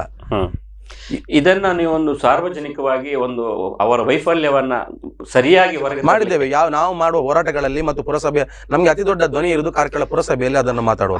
ಪುರಸಭೆಯ ಪ್ರತಿ ಮೀಟಿಂಗ್ ನಲ್ಲಿ ಇದರ ಬಗ್ಗೆ ಮಾತಾಡ್ತಾ ಇದ್ದೇವೆ. ಅದಕ್ಕೆ ಅದು ರಾಜ್ಯ ಮಟ್ಟದಲ್ಲಿ ಇದೆ, ಸರ್ಕಾರ ಮಟ್ಟದಲ್ಲಿ ಇದೆ. ಅದರ ಬಗ್ಗೆ ಇನ್ನು ಹೊಸ ಕಾನೂನುಗಳು ಬರ್ತದೆ ಅನ್ನುವಂತ ಒಂದು ಸಮಾಜಾಶೀಯ ಉತ್ತರಗಳು ಬರ್ತಾ ಇವೆ. ಹಾಗೆ ಸಚಿವರಾಗಿ ಅವರು ಈ ಬಗ್ಗೆ ವೈಫಲ್ಯವನ್ನು ಕಂಡಿದ್ದಾರೆ ಅನ್ನುವಂಥದ್ದನ್ನು ಹೇಳಿ. ಆದ್ರೆ ತುಂಬಾ ಜನ ಹೇಳ್ತಾರೆ ಹೇಳಿದ್ರೆ ಪುರಸಭೆ ಇದಕ್ಕೆ ಹೋದ್ರೆ ಸಾರ್ವಜನಿಕರ ದೂರುಗಳಿಗೆ ಯಾವುದೇ ಸ್ಪಂದನೆ ಸಿಗ್ತಾ ಇಲ್ಲ. ಇರ್ಬೋದು, ನೀವು ಅದನ್ನ ಸಮರ್ಥವಾಗಿ ಅದಕ್ಕೆ ಇಲ್ಲ, ನಾವು ವಿಪಕ್ಷದ ಒಂದು ಸ್ಥಾನದಲ್ಲಿದ್ದುಕೊಂಡು ಸಮರ್ಥವಾಗಿ ಏನು ಮಾಡಬೇಕು ಆ ಕೆಲಸವನ್ನು ನಾವು ಮಾಡ್ತಾ ಇದ್ದೇವೆ. ಈಗ ನಗರದ ಹೃದಯ ಭಾಗದಲ್ಲಿ ಏನು 13 ಕೋಟಿ ವೆಚ್ಚದಲ್ಲಿ ಒಳಚರಂಡಿ ಕಾಮಗಾರಿ ನಡೆದಿದೆ. ಆದರೆ ಅದು ಸಂಪೂರ್ಣ ಕಳಪೆಯಾಗಿದ್ದೆ. ಅದರದ್ದು ಗುದ್ದಲಿ ಪೂಜೆ ಪ್ರಚಾರ ಸಿಕ್ಕಾಪಟ್ಟೆ ಜೋರಾಗಿದೆ. ಆದರೆ ಈಗ ಸಂಪೂರ್ಣ ವೈಫಲ್ಯ ಆಗಿದೆ ಅನ್ನೋ ಒಂದು ವರದಿ ಹೇಳ್ತಾ ಇದೆ. ನೀವು ಏನ್ ಮಾಡ್ತಾ ಇದ್ರಿ? ನಾವು ಕಾರ್ಕಳ ಪುರಸಭೆ ಯಾವಾಗ ಒಳಚರಂಡಿಯ ಕಾಮಗಾರಿ ಪ್ರಾರಂಭ ಆಯಿತು ಆವತ್ತಿನ ದಿವಸ ಅದರ ಬಗ್ಗೆ ವಿಶೇಷವಾದ ಗಮನವನ್ನು ಕೊಟ್ಟಿದ್ದೇವೆ. ಅವರು ಕೆಲಸ ಮಾಡುವಾಗ ಸರಿಯಾದ ರೀತಿಯಲ್ಲಿ ಕೆಲಸ ಮಾಡದಿರುವ ಕೂಡ ಆಗಲೂ ಕೂಡ ನಾವು ಜಿಲ್ಲಾಧಿಕಾರಿಯವರ ಗಮನಕ್ಕೆ ತಂದು ಅದರ ಬಗ್ಗೆ ನಾವು ಮಾಹಿತಿಯನ್ನು ಪಡೆದು ಗಮನಕ್ಕೆ ತರುವ ಕೆಲಸಗಳನ್ನು ಮಾಡಿದ್ದೇವೆ. ಆ ನಂತರ ಒಳಚರಂಡಿ ಕೆಲಸ ಆದ ನಂತರವೂ ಕೂಡ ಯಾವಾಗ ನೀರು ಹರಿಲಿಕ್ಕೆ ಪ್ರಾರಂಭ ಆಯಿತು ಅವತ್ತಿನಿಂದ ಕೂಡ ನಾವು ಅದರ ಬಗ್ಗೆ ಸ್ಪಷ್ಟವಾದ ನಿಲುವು ನಮ್ದಿತ್ತು. ಅದು ಕಾಮಗಾರಿ ಕಳಪೆ ಆಗಿದೆ, ಈ ಬಗ್ಗೆ ತನಿಖೆ ಆಗಬೇಕು, ಬಿಲ್ ಪಾವತಿ ಮಾಡಬೇಕು ಅನ್ನುವಂತ ಮನವಿಯನ್ನು ಜಿಲ್ಲಾಧಿಕಾರಿ ಅವರಿಗೂ ಕೂಡ ಮಾಡಿದ್ದೇವೆ. ಕಾರ್ಕಳದಲ್ಲಿ ಈ ಬಗ್ಗೆ ಪ್ರತಿಭಟನೆಯನ್ನು ಕೂಡ ಮಾಡಿದ್ದೇವೆ ರಸ್ತೆಯಲ್ಲಿ. ಆದರೆ ನಿಮ್ದು ಪ್ರತಿಭಟನೆ ಹೋರಾಟ ನಡೀತಾ ಇದೆ, ಅದೊಂದು ಏನು ಒಂದು ಅಂತ್ಯ, ಅದಕ್ಕೊಂದು ಗತಿ ಅಲ್ಲ. ನಾವು ವಿರೋಧ ಪಕ್ಷವಾಗಿ ಏನು ಮಾಡಬೇಕು ಅದನ್ನು ನಾವು ಮಾಡಿದ್ದೇವೆ. ಅವರಿಗೆ ಆಡಳಿತ ಪಕ್ಷದವರಿಗೆ ಕಣ್ಣು ಕಿವಿ ಮೂಗು ಇದೆ ಅಂತಾದ್ರೆ ಅವರು ಅದಕ್ಕೆ ಸರಿಯಾದ ಸ್ಪಂದನೆಯನ್ನು ಕೊಡಬೇಕು. ಅಂದ್ರೆ ಏನಾಗ್ತದೆ ಹೇಳಿದ್ರೆ ಜನರಿಗೆ ಇವರು ಯಾವುದೋ ಒಂದು ವಿಷಯ ಇರ್ತಾರೆ, ಸ್ವಲ್ಪ ಸಮಯ ಆದ್ಮೇಲೆ ಸುಮ್ಮನೆ ಕೂತ್ಕೊಳ್ತಾರೆ, ಇನ್ನೊಂದು ವಿಷಯ ವಿರೋಧ ಪಕ್ಷ. ಈಗ ನಾವು ವಿರೋಧ ಪಕ್ಷ ಡೌಟ್ ಬರ್ತದೆ, ಇವರು ಏನು ಕಾಂಪ್ರಮೈಸ್ ಆಗ್ತಾರ, ಅವರು ಆಮಿಷ ಕೊಡ್ತಾರ ಅಂತ. ಇಲ್ಲ, ಈಗ ಒಳಚರಂಡಿ ಬರುವಂತ ಸಹಜವಾಗಿ ಬರ್ಬೋದು, ಆದ್ರೆ ಒಳಚರಂಡಿಯ ಕಾಮಗಾರಿಗೆ ಏನಾಗಿದೆ ಅದಕ್ಕೆ ಏನೆಲ್ಲ ಹೋರಾಟ ಮಾಡಬೇಕು ನಾವು ಅದನ್ನೆಲ್ಲವನ್ನು ಮಾಡಿದ್ದೇವೆ. ಮತ್ತೆ ಅವರು ಆಡಳಿತ ಮಾಡುವವರು, ಅವರು ಸಚಿವರಿದ್ದಾರೆ, ರಾಜ್ಯದ ಸಚಿವರು ಒಳ್ಳೆ ಸ್ಥಾನದಲ್ಲಿದ್ದಾರೆ, ಅವರು ಅದನ್ನು ಸರಿ ಮಾಡಬೇಕು. ಮಾಡದಿದ್ರೆ ಮುಂದಿನ ದಿನಗಳಲ್ಲಿ ಜನ ಅವರಿಗೆ ಉತ್ತರ ಕೊಡ್ತಾರೆ. ಈಗ ಅವರದ್ದು ಕೆಲವೊಂದು ಒಳ್ಳೆಯ ಒಂದು ಪ್ರಚಾರಗಳು, ಕೃಷಿ ಇರ್ಬೋದು, ಅಕ್ಕಿ ಇರ್ಬೋದು, ಬೆಂಡೆ ಇರ್ಬೋದು. ನೀವು ಬೆಂಡೆ ಅವರದ್ದು ಒಂದು ಪ್ರಚಾರ ಮಾಡುವಾಗ ಕಾರ್ಕಳದ ಬೆಂಡೆ ಬಗ್ಗೆ ನೀವು ಅದಕ್ಕೂ ಅಪಸ್ವರ ಎತ್ತಿದ್ರಿ. ಅಲ್ಲ, ನಾವು ಬೆಂಡೆ ಬಗ್ಗೆ ಎಲ್ಲಿ ಅಪಸ್ವರ ಎತ್ತಲಿಲ್ಲ. ನಾವು ರಸ್ತೆಯಲ್ಲಿ ಬೆಂಡೆ ಗಿಡವನ್ನು ನೆಟ್ಟು ಅವರನ್ನ ಎಚ್ಚರಿಸುವ ಕೆಲಸ ಮಾಡಿದ್ದೇವೆ. ರಸ್ತೆ ಗುಂಡಿ ಬಿದ್ದಾಗ ಬೆಂಡೆ ಆಗಲಿ, ಅಕ್ಕಿಗಳಾಗಲಿ, ಕಜೆ ಆಗಲಿ, ಇದೆಲ್ಲವೂ ಯಾವುದು ಹೊಸತ್ತಲ್ಲ. ಇವರು ಕಾರ್ಕಳಕ್ಕೆ ಬಂದ ನಂತರ ಆದ್ದಲ್ಲ. ನಾವು ಮೊದಲಿಂದವೂ ಬೆಂಡೆ ತಿಂದಿದ್ದೇವೆ, ಮೊದಲಿಂದವೂ ಕಜೆ ಹಾಕಿ ತಿಂದಿದ್ದೇವೆ. ಪ್ರಚಾರ ಅಲ್ಲ, ಅದು ಅವರ ಬ್ರ್ಯಾಂಡ್ ಅನ್ನು ಬೆಳೆಸಲಿಕ್ಕೆ ಇವುಗಳಿಗೆಲ್ಲ ಒಂದು ಬ್ರ್ಯಾಂಡ್ ಕೊಟ್ಟದ್ದು ಅಷ್ಟೇ. ಇವರೇನು ನಾನೇನು ಹೊಸತನ ಮಾಡ್ತಾ ಇದ್ದೇನೆ ಅಂತ ತೋರಿಸ್ಲಿಕ್ಕೋಸ್ಕರ ಇದನ್ನೆಲ್ಲ ಉಪಯೋಗಿಸಿಕೊಂಡದ್ದು ಅಷ್ಟೇ. ಅಲ್ಲ, ಎಷ್ಟೋ ಜನ ಹೊಸದಾಗಿ ಕಾರ್ಕಳದ ಬೆಂಡೆಯನ್ನು ಬೆಳೆಸಿದ್ರು. ಅಲ್ಲ, ಜನ ಮೊದಲು ಬೆಳೆಸ್ತಾ ಇದ್ರು. ಅಲ್ಲ, ಬೆಂಡೆ ಮೊದಲಿಂದ ಬೆಳೆಸ್ತಾ ಇದ್ರು. ಬೆಂಡೆ ಮಾತ್ರ ಅಲ್ಲ, ಕಾರ್ಕಳದಲ್ಲಿ ಅನೇಕ ಉತ್ಪನ್ನಗಳಾಗ್ತದೆ. ಜನ ಮೊದಲಿಂದ ಬೆಳಿತಿದ್ದೇವೆ, ನಾವು ಕೂಡ ಕೃಷಿಕರೇ, ನಾವು ಕೂಡ ಬೆಳೆದಿದ್ದೇವೆ. ಇವರು ಬಂದ ನಂತರ ಒಂದೊಂದು ವಸ್ತುಗೆ ಇವರ ಹೆಸರಿಗೋಸ್ಕರ, ಇವರ ಒಂದು ಲಾಭಕ್ಕೋಸ್ಕರ, ಇವರ ಪ್ರಚಾರಕ್ಕೋಸ್ಕರ ಒಂದೊಂದು ಹೆಸರನ್ನು ಇಟ್ಕೊಂಡು ಹೋದ್ರು ಅಷ್ಟೇ. ಏನಾದ್ರೂ ಅದೊಂದು ಒಳ್ಳೆ ಕೆಲಸ ಅಲ್ವಾ, ಒಂದು ಪ್ರಚಾರ ಕೊಡುವಂತ ಒಳ್ಳೆ ವಿಚಾರಗಳಿಗೆ. ಅಲ್ಲ ಸರ್, ಒಳ್ಳೆ ಕೆಲಸ ಯಾವ ಒಳ್ಳೆ ಕೆಲಸ ಅಂತ ತಾವು ಹೇಳುದು? ಬೆಂಡೆಗೆ ಒಂದು ಹೆಸರು ಕೊಟ್ಟ ಕೂಡಲೇ ಅದು ಒಳ್ಳೆ ಕೆಲಸ ಆಯ್ತಾ? ಕಾರ್ಕಳದ ಬೆಂಡೆಯನ್ನ ಇನ್ನಷ್ಟು ಬೆಳೆಯಿರಿ. ಎಲ್ಲರೂ ಬೆಳೀತಾ ಇದ್ದಾರೆ, ಅವ್ರು ಹೇಳೋ ಮೊದಲೇ ಬೆಳೀತಾ ಇದ್ದಾರೆ, ಜಾಸ್ತಿ ಬೆಳೀಲಿ. ಅವ್ರು ಹೇಳೋ ಮೊದಲೇ ಬೆಳೀತಾ ಇದ್ದಾರೆ. ಈಗ ಭತ್ತದ ಬೆಳೆ ಕಡಿಮೆ ಆಗ್ತಾ ಇದೆ, ಅಥವಾ ತರಕಾರಿಗಳು ಮನೆಯಲ್ಲಿ ಬೆಳೆಸೋದು ಕಮ್ಮಿ ಆಗ್ತಾ ಇದೆ, ಅದಕ್ಕೋಸ್ಕರ ಅವನು ಪ್ರೋತ್ಸಾಹ ರೂಪವಾಗಿ ಕೊಟ್ಟಿರಬಹುದು. ಅಲ್ಲ, ಅದನ್ನು ಒಪ್ತೇವೆ, ಒಪ್ಪಿ ಪ್ರೋತ್ಸಾಹ ರೂಪವಾಗಿ ಕೊಟ್ಟರು ಕೂಡ ಅದನ್ನು ಒಪ್ತೇವೆ. ಆದ್ರೆ ಆ ಹೆಸರಲ್ಲಿ ಪ್ರಚಾರ ಪಡೆಯುವುದನ್ನು ವಿರೋಧಿಸ್ತೇವೆ ಅಷ್ಟೇ. ಅಲ್ಲ, ಪ್ರಚಾರ ಯಾಕೆ ಮಾಡ್ತಾರೆ? ಒಳ್ಳೆ ಕೆಲಸಕ್ಕೆ ಪ್ರಚಾರ ಬಂದ್ರೆ 4 ಜನಕ್ಕೆ ಪಾಸಿಟಿವ್ ಆಗ್ತದೆ, ಅದು 4 ಜನ ಜಾಸ್ತಿ ಬೆಳೀತಾರೆ. ನೀವು ಅದು ಎಲ್ಲ ಒಳ್ಳೆ ವಿಚಾರದಲ್ಲಿ ಒಳ್ಳೆ ವಿಚಾರ ಕೆಲಸ ಯಾರು ಮಾಡಿದ್ರು ನಾವು ಅದನ್ನು ಸ್ವೀಕರಿಸ್ತೇವೆ. ತಪ್ಪು ಕೆಲಸ ಯಾರು ಮಾಡಿದ್ರು ಅದನ್ನು ನಾವು ವಿರೋಧಿಸ್ತೇವೆ. ತಂಡ ಪ್ರಚಾರಕ್ಕೋಸ್ಕರ ಹೊಸ ಹೆಸರುಗಳನ್ನು ಕೊರ್ಕೊಂಡು ನಾನೇ ಪ್ರಥಮ ಮಾಡಿದ್ದು ಅನ್ನೋದ್ರ ಬಗ್ಗೆ ನಮ್ಗೆ ಆಕ್ಷೇಪ ಇದೆ. ಅಲ್ಲ, ಅವ್ರು ಮಾಡ್ಕೊಳ್ತಾರೆ, ಪ್ರಚಾರ ಮಾಡ್ತಾರೆ. ಅಲ್ಲ, ನಿಮ್ಮಲ್ಲಿ ಪ್ರಚಾರ ಮಾಡಬಹುದಲ್ಲ, ನಿಮ್ಮಲ್ಲಿ ಸರಿಯಾದ ನಾಯಕನೇ ಇಲ್ವಲ್ಲ ಕಾಂಗ್ರೆಸ್ನಲ್ಲಿ. ನಿಮ್ಗೊಂದು ಸ್ವರ ಇಲ್ಲ. ಶುಭಾದರಾವ್ ಏನೋ ಪಾಪ 4 ಜನ ಇಟ್ಕೊಂಡು ಹೋರಾಟ ಮಾಡ್ತಾರೆ, ಏನೋ ಹೇಳ್ತಾರೆ, ಸ್ಟೇಟ್ಮೆಂಟ್ ಕೊಡ್ತಾರೆ. ಆಮೇಲೆ ನಿಮ್ಮಲ್ಲಿ ಒಬ್ಬ ಎಲೆಕ್ಷನ್ಗೆ ಅವಾಗ ಇನ್ನೊಬ್ಬರದ್ದು ಹೆಸರು ಬರೋದು, ಯಾರೋ ಒಬ್ಬ ಹೇಳ್ಕೊಂಡು ಬರ್ತಾರೆ. ಅಲ್ಲ, ಶುಭಾದರಾವ್ ಯಾಕೆ ನಿಮ್ದು ಏನು ಕಾರ್ಕಳದಲ್ಲಿ ಕಾಂಗ್ರೆಸ್ಸಿನ ಪರಿಸ್ಥಿತಿ ಏನು? ಅಲ್ಲ, ಇಲ್ಲಿದ್ರೆ ಏನೋ ಸದಾಕಾಲ ಆಕ್ಟಿವ್ ಆಗಿರ್ತಾರೆ ಶುಭಾದರಾವ್, ಅವ್ರಿಗೆ ಒಂದು ಟಿಕೆಟ್ ಕೊಡುವ ಆ ರೀತಿ ಒಂದು ಮನೋಭಾವವೇ ಇಲ್ಲ. ಏನೋ ಕೆಲಸ ಮಾಡ್ಲಿಕ್ಕೆ ಒಬ್ರು ಪಕ್ಷ ಅಂತ ಹೇಳಿದ ನಂತರ ಸೋಲು ಗೆಲುವು ಇದ್ದದ್ದೇ. ನಾವು ಈ ಸರ್ತಿ ಏನಾಗಿದೆ ಅಂತ ಹೇಳಿದ್ರೆ, ನಮ್ಮ ನಾಯಕರಾಗಿರುವ ಗೋಪಾಲ ಭಂಡಾರಿ ಅವರ ಅಕಾಲಿಕ ಮರಣದಿಂದಾಗಿ ಆ ಸ್ಥಾನ ಅಲ್ಲಿ ಖಾಲಿಯಾಗಿದೆ. ಅನಿರೀಕ್ಷಿತವಾದ ಈ ಬೆಳವಣಿಗೆಯಿಂದಾಗಿ ನಾವೆಲ್ಲರೂ ಅತ್ಯಂತ ದುಃಖ ಮತ್ತು ಗೊಂದಲಕ್ಕೆ ಆದಾಗ ಒಂದು ಹೊಸ ನಾಯಕತ್ವ, ಒಂದು ಒಳ್ಳೆ ಲೀಡರ್ಶಿಪ್ ಅಲ್ಲಿ ಬೇಕಾಗ್ತದೆ. ಆಗ ಈ ಕೆಲವು ಸಣ್ಣ ಪುಟ್ಟ ವಿಷಯಗಳು ಅದು ಸಹಜ. ಮತ್ತು ಆಕಾಂಕ್ಷಿಗಳು ತುಂಬಾ ಜನ ಇದೆ, ಎಲ್ಲರೂ ಕೂಡ ನಾನು ಸ್ಪರ್ಧೆ ಮಾಡಬೇಕು, ಟಿಕೆಟ್ ಗಳಿಸಬೇಕು, ತುಂಬಾ ಜನರಿಗೆ ಆಸೆ ಇರ್ತದೆ, ಅದು ಸಹಜ. ಅದರಲ್ಲಿ ಏನು ವ್ಯತ್ಯಾಸಗಳಿಲ್ಲ. ಆದ್ರೆ ಚುನಾವಣೆ ಬಂದಾಗ ನಾವು ಒಗ್ಗಟ್ಟಿನಿಂದ ಕೆಲಸ ಮಾಡ್ತೇವೆ. ಅಲ್ಲ, ಅಂದ್ರೆ ಹೋರಾಟಗಳು ಒಂದು 5 ವರ್ಷಗಳ ಕಾಲ, ಯಾವುದು 4 ವರ್ಷಗಳ ಕಾಲ ಯಾರ್ದು ಸುದ್ದಿ ಇರುವುದಿಲ್ಲ. ಯಾವಾಗ ಏನಾದ್ರೂ ಬಂದರೂ ಶುಭಾದರಾವ್ದು ಏನೋ ಹೇಳಿಕೆಗಳಿರ್ತದೆ, ಒಂದು ಪ್ರತಿಭಟನೆಗಳು, ಹೋರಾಟಗಳು ಇರ್ತದೆ. ಆದರೆ ತಕ್ಷಣ ಒಂದು 6 ತಿಂಗಳಲ್ಲೋ 1 ವರ್ಷದಲ್ಲೋ ತಕ್ಷಣವಾಗಿ ಹೊರಗೆ ಬಂದರೆ ಜನರಿಗೂ ಹೊರಗಿಸ್ಕೊಳ್ಳಿಕ್ಕೆ ಕಷ್ಟ. ಮತ್ತೆ ಅದು ಏನು ಪೇಮೆಂಟ್ ಕೊಟ್ಟವ ಏನೋ ಡೌಟ್ಗಳು ಬರ್ತದೆ. ನಿಮಗೊಂದು ಸಮರ್ಥವಾಗಿ ಹೋರಾಟ ಮಾಡ್ಲಿಕ್ಕೆ ಆಗ್ತದಾ ಸುನಿಲ್ ಕುಮಾರ್ ವಿರುದ್ಧ? ಖಂಡಿತ ಯಾವತ್ತೂ ಮಾಡಬಹುದು. ಪಕ್ಷ ಅಂತ ಹೇಳಿದ ನಂತರ ಏರುಪೇರುಗಳು ಇದೆಲ್ಲ ಸಹಜ ಇದ್ದದ್ದೇ. ನಾವು ನಮ್ಗೆ ಪಕ್ಷ ಏನು ಜವಾಬ್ದಾರಿ ಕೊಟ್ಟಿದೆ ಆ ಜವಾಬ್ದಾರಿಯಿಂದ ನಾವು ಕೆಲಸಗಳನ್ನು ಮಾಡ್ತಾ ಇದ್ದೇವೆ. ಮತ್ತು ಯಾರು ಕ್ಯಾಂಡಿಡೇಟ್ ಆಗಬೇಕು ಅದು ಪಕ್ಷದ ನಿರ್ಧಾರ. ಪಕ್ಷ ಯಾವ ನಿರ್ಧಾರಕ್ಕೆ ಬರ್ತದೆ ಅದಕ್ಕೆ ನಾವೆಲ್ಲ ಕಳೆದ ಸಾರಿ ವೀರಪ್ಪ ಮೊಯ್ಲಿ ಅವರ ಮಗ ಹರ್ಷ ಆಮೇಲೆ ಮುನಿಯಾಲ್ ಉದಯ್ ಕುಮಾರ್ ಶೆಟ್ಟರು ಅವರ ನಡುವೆ ಈ ಟಿಕೆಟಿನ ವಿಚಾರದಲ್ಲಿ ಬಹಳ ಒಂದು ಒಳಗಿಂದೊಳಗೆ ಗಲಾಟೆ ಆಗಿತ್ತು. ಎಲ್ಲಿವರೆಗೆ ಹೇಳಿದರೆ ಒಮ್ಮೆ ವೀರಪ್ಪ ಮೊಯ್ಲಿಯ ಟ್ವಿಟರ್ ಅಕೌಂಟಿಂದಲೇ ಗುತ್ತಿಗೆದಾರರಿಗೆ ಟಿಕೆಟ್ ಹೋಗ್ತದೆ ಅಂತ ಹೇಳಿ ಒಂದು ಅದು ಇಡೀ ಬಟ ಬಯಲಾಯ್ತು. ಮತ್ತೇನೋ ತೇಪೆ ಹಾಕ್ಲಿಕ್ಕೆ ನೋಡಿದ್ರು ಔಟ್ಸೋರ್ಸ್ ಮಾಡಿದೆ ಟ್ವಿಟರ್ ಅಂತ. ಬಟ್ ಈ ಥರದ್ದೆಲ್ಲ ಆದರೆ ಒಂದು ನಿಮ್ಮ ಕಾಂಗ್ರೆಸ್ಗೆ ನೀವು ಡೈಲಿ ಯಾವಾಗಲೂ ಇರುವವರಲ್ಲಿ ನಿತ್ಯ ನಿಮ್ಗೊಂದು ಮುಜುಗರ ಅಂತ ಅನಿಸೋದಿಲ್ವಾ? ಇಲ್ಲ, ಕೆಲವು ಪಕ್ಷ ಮನೆ ಅಂತ ಹೇಳಿದಂದ್ರೆ ಮನೆಯಲ್ಲಿ ಸಣ್ಣ ಸಣ್ಣ ವ್ಯತ್ಯಾಸಗಳು ಇದ್ದೇ ಇರ್ತದೆ. ಕಾಂಗ್ರೆಸ್ ಒಂದು ದೊಡ್ಡ ಕುಟುಂಬ ಆದ್ರಿಂದ ಒಂದು ಸಣ್ಣ ಸಣ್ಣ ವ್ಯತ್ಯಾಸಗಳು ಇದ್ದೇ ಇರ್ತದೆ. ಅದು ಇಲ್ಲ ಅಂತ ನಾವು ಹೇಳುದಿಲ್ಲ. ಆದ್ರೆ ಅದನ್ನೆಲ್ಲ ಸಮರ್ಥವಾಗಿ ನಾವು ಸರಿ ಮಾಡ್ಕೊಂಡು ಹೋಗ್ತೇವೆ. ನಮ್ಗೆ ನಾಯಕರು ಹೇಳಿದ್ರೆ ನಮಗೆ ಫೈನಲ್. ಈಗ ಕಾರ್ಕಳ ಅಂತ ಹೇಳಿದ್ಮೇಲೆ ಕಾರ್ಕಳದ ಒಂದು ಮನೆ ಅಂತ ಹೇಳಿದ್ಮೇಲೆ ಮನೆಗೊಂದು ಯಜಮಾನ ಅಂತ ಇದ್ದಾರೆ. ನಿಮ್ಮ ಯಜಮಾನ ಯಾರು? ಅಲ್ಲ, ಪಕ್ಷದ ನಾಯಕರೇ ನಮ್ಗೆ ಯಜಮಾನರು. ಪಕ್ಷದ ನಾಯಕರೇ ಕಾರ್ಕಳಕ್ಕೆ ವೀರಪ್ಪ ಮೊಯ್ಲಿ ಅವರು ಇವತ್ತು ಸೀನಿಯರ್ ಮೋಸ್ಟ್ ಲೀಡರ್ ನಮ್ಗೆ. ಆನಂತರದ ಸ್ಥಾನದಲ್ಲಿ ಗೋಪಾಲ್ ಭಂಡಾರಿ ಅವರು ಇದ್ರು. ಅವರು ನಿಧಾನದ ನಂತರ ಈಗ ಬ್ಲಾಕ್ ಅಧ್ಯಕ್ಷರುಗಳಿದ್ದಾರೆ. ಎರಡು ಬ್ಲಾಕ್ಗಳಿಗೆ ಬ್ಲಾಕ್ ಅಧ್ಯಕ್ಷರುಗಳಿದ್ದಾರೆ. ಇವರೆಲ್ಲರೂ ಪಕ್ಷದ ಜವಾಬ್ದಾರಿಯಲ್ಲಿ ಕೆಲಸ ಮಾಡ್ತಾರೆ. ಈಗ ವೀರಪ್ಪ ಮೊಯ್ಲಿ ಅವರು ಮೊನ್ನೆ ನೀವು ಹೇಳಿದಾಗೆ ನಾವು ಕಾರ್ಕಳವನ್ನ ಮತ್ತೆ ಗೆಲ್ತೇವೆ ಅಂತ ಶಪಥ ಮಾಡಿದ್ದಾರೆ. ಆದರೆ ಕಾರ್ಕಳದ ಉತ್ಸವದಲ್ಲಿ ಹೋಗಿ ಸುನಿಲ್ ಕುಮಾರ್ರನ್ನು ಹೊಗಳ್ತಾರೆ, ಒಳ್ಳೆ ಕೆಲಸ ಮಾಡಿದೆ ಅಂತ ಹೇಳ್ತಾರೆ, ಮತ್ತೆ ಉತ್ಸವ ಮೂರ್ತಿ ಆಗ್ತಾರೆ. ಅಲ್ಲಿ ಹೇಗೆ? ಇಲ್ಲ, ತಾವು ಈಗಲೇ ಹೇಳಿದ್ರಿ ಒಳ್ಳೆ ಕೆಲಸ ಮಾಡುವಾಗ ಹೊಗಳಬೇಕಂತ ಹೇಳಿದ್ರಿ. ಒಬ್ಬ ಮಾಜಿ ಮುಖ್ಯಮಂತ್ರಿಯಾಗಿ ಕಾರ್ಕಳದ ಹೆಸರಿನಲ್ಲಿ ರಾಜಕೀಯ ರಹಿತವಾದ ಕಾರ್ಕಳ ಉತ್ಸವ ನಾವು ಮಾಡ್ತೇವೆ, ತಾವು ಬರಬೇಕು ಅಂತ ಮನೆಗೆ ಹೋಗಿ ಆಮಂತ್ರಣ ಕೊಟ್ಟಾಗ ಒಬ್ಬ ಮುಖ್ಯಮಂತ್ರಿಯಾಗಿ ಇಲ್ಲಿನ ಮಾಜಿ ಜನಪ್ರತಿನಿಧಿಯಾಗಿ ಅವರು ಬರೋದು ಅವರ ಸೌಜನ್ಯ, ಅವರು ಬಂದಿದ್ದಾರೆ. ಮತ್ತು ಕಾರ್ಯಕ್ರಮದಲ್ಲಿ ಆ ಕೆಲಸ ಮಾಡಿದ್ದನ್ನು ತಾವು ಹೇಳಿದ್ರಿ ಈಗಾಗಲೇ, ಒಳ್ಳೆ ಕೆಲಸ ಮಾಡಿದ್ದಾರೆ. ಅದನ್ನು ನಾವು ಒಪ್ಪುವಂತ ದೊಡ್ಡ ಗುಣ ಕಾಂಗ್ರೆಸ್ನಲ್ಲಿದೆ. ಅವರು ಅದನ್ನು ಮಾಡಿದ್ದಾರೆ ಅಷ್ಟೇ. ಅಂದ್ರೆ ಮುಂದಿನ ಬಾರಿ ಒಳ್ಳೆಯವರಿಗೆ ಅವಕಾಶ ಸುನಿಲ್ ಕುಮಾರ್ಗೆ ಕೊಡುವ ಚಾನ್ಸ್ ಉಂಟಾ? ಅಂದರೆ ಈಗ ಇಷ್ಟರವರೆಗೆ ಕ್ಯಾಂಡಿಡೇಟ್ ಯಾರು ಅಂತ ಗೊತ್ತಾಗಲಿಲ್ಲ ಸರ್ವೇ ಸಾಧಾರಣವಾಗಿ. ಮುನಿಯಾಲ್ ಉದಯ್ ಕುಮಾರ್ ಶೆಟ್ಟರು ಇದ್ದರು, ಒಂದು ಫೈಟ್ ಮಾಡ್ತಾಯಿದ್ರು, ಹೋರಾಟಕ್ಕೆ ಬರ್ತಾಯಿದ್ರು, ಏನೋ ಚಾನ್ಸ್ ಇದೆ ಅಂತ ಹೇಳ್ತಾಯಿದ್ರು, ವಿನ್ ಆಗ್ಬೋದು ಅಥವಾ ಕನಿಷ್ಠ ಸ್ಪರ್ಧೆ ಕೊಡ್ಬೋದು ಅಂತ ಇತ್ತು. ಈಗ ಮುನಿಯಾಲ್ ಉದಯ್ ಕುಮಾರ್ ಶೆಟ್ಟರು ಕೂಡ ಮಾತಾಡೋದಿಲ್ಲ, ಅಥವಾ ಈವನ್ ಮಾಧ್ಯಮಗಳಿಗೂ ಕರೆ ಮಾಡಿದರೂ ಸ್ಪಂದಿಸ್ತಾ ಇಲ್ಲ. ಅಂದರೆ ಏನು ಅಂದರೆ ಅವರಿಗೂ IT ದಾಳಿ ಏನೋ ಹೆದರಿಕೆ, ಅಥವಾ ಕಾಂಗ್ರೆಸ್ನಲ್ಲಿ ನಾಯಕರಿಲ್ವಾ? ಇಲ್ಲ, ಇದೆಲ್ಲ ಮುಂದಿನ ದಿನಗಳಲ್ಲಿ ಪಕ್ಷ ನಿರ್ಧಾರ ಮಾಡುತ್ತೆ ಯಾರು ನಾಯಕರಾಗಬೇಕು. ಪಕ್ಷ ನಮ್ಮಲ್ಲಿ ನಾಯಕತ್ವದ ಗುಣಗಳಿದ್ರೆ ನಾವು ಆಟೋಮೆಟಿಕ್ ಆಗಿ ನಾವು ನಾಯಕರಾಗ್ತೇವೆ. ಆದ್ರೆ ಟಿಕೆಟ್ ಯಾರಿಗೆ ಕೊಡಬೇಕು ಅನ್ನುವಂಥದ್ರ ಬಗ್ಗೆ ಅದೆಲ್ಲ ಪಕ್ಷದ ನಿರ್ಧಾರಗಳು. ಸಮರ್ಥವಾಗಿ ಪಕ್ಷದ ಜೊತೆ ಇದ್ದವರು, ಸಮರ್ಥವಾಗಿ ಪಕ್ಷದ ಚಟುವಟಿಕೆ ತೊಡಗಿಸಿಕೊಂಡವರು, ಯಾರಿಗೆ ಒಂದು ಗೆಲ್ಲುವ ಸಾಮರ್ಥ್ಯ ಇದೆ ಅಥವಾ ಪಕ್ಷದ ಸಂಘಟನೆ ಮಾಡುವ ಯಾರಿಗೆ ಸಾಮರ್ಥ್ಯ ಇದೆ ಅವರಿಗೆ ಪಕ್ಷ ಟಿಕೆಟ್ ಕೊಡ್ತದೆ. ಅದು ಪಕ್ಷದ ಜವಾಬ್ದಾರಿ. ನೀವು ಪಕ್ಷದ ಇದಕ್ಕೆ ಒಪ್ಕೊಂಡು ಎಲ್ಲ ಅವ್ರಿಗೆ ಕೊನೆ ಕ್ಷಣದಲ್ಲಿ ಯಾರು ಮಾಡ್ತಾರೆ ಅದಕ್ಕೆ ಒಪ್ಕೊಂಡು ಸುಮ್ಮನೆ ಅಲ್ಲ, ಈ ಸರ್ತಿ ಕೊನೆ ಕ್ಷಣವರೆಗೂ ಅಂತಲ್ಲ, ಈ ಬಾರಿ ಮೊದಲೇ ಟಿಕೆಟ್ ಅನ್ನು ಘೋಷಣೆ ಮಾಡ್ತಾರೆ ಅನ್ನೋ ಒಂದು ಪಕ್ಷದ ಹಿರಿಯರು ಮತ್ತು ವರಿಷ್ಠರು ಎಲ್ಲ ಒಂದು ಸೂಚನೆಯನ್ನು ಕೊಟ್ಟಿದ್ದಾರೆ.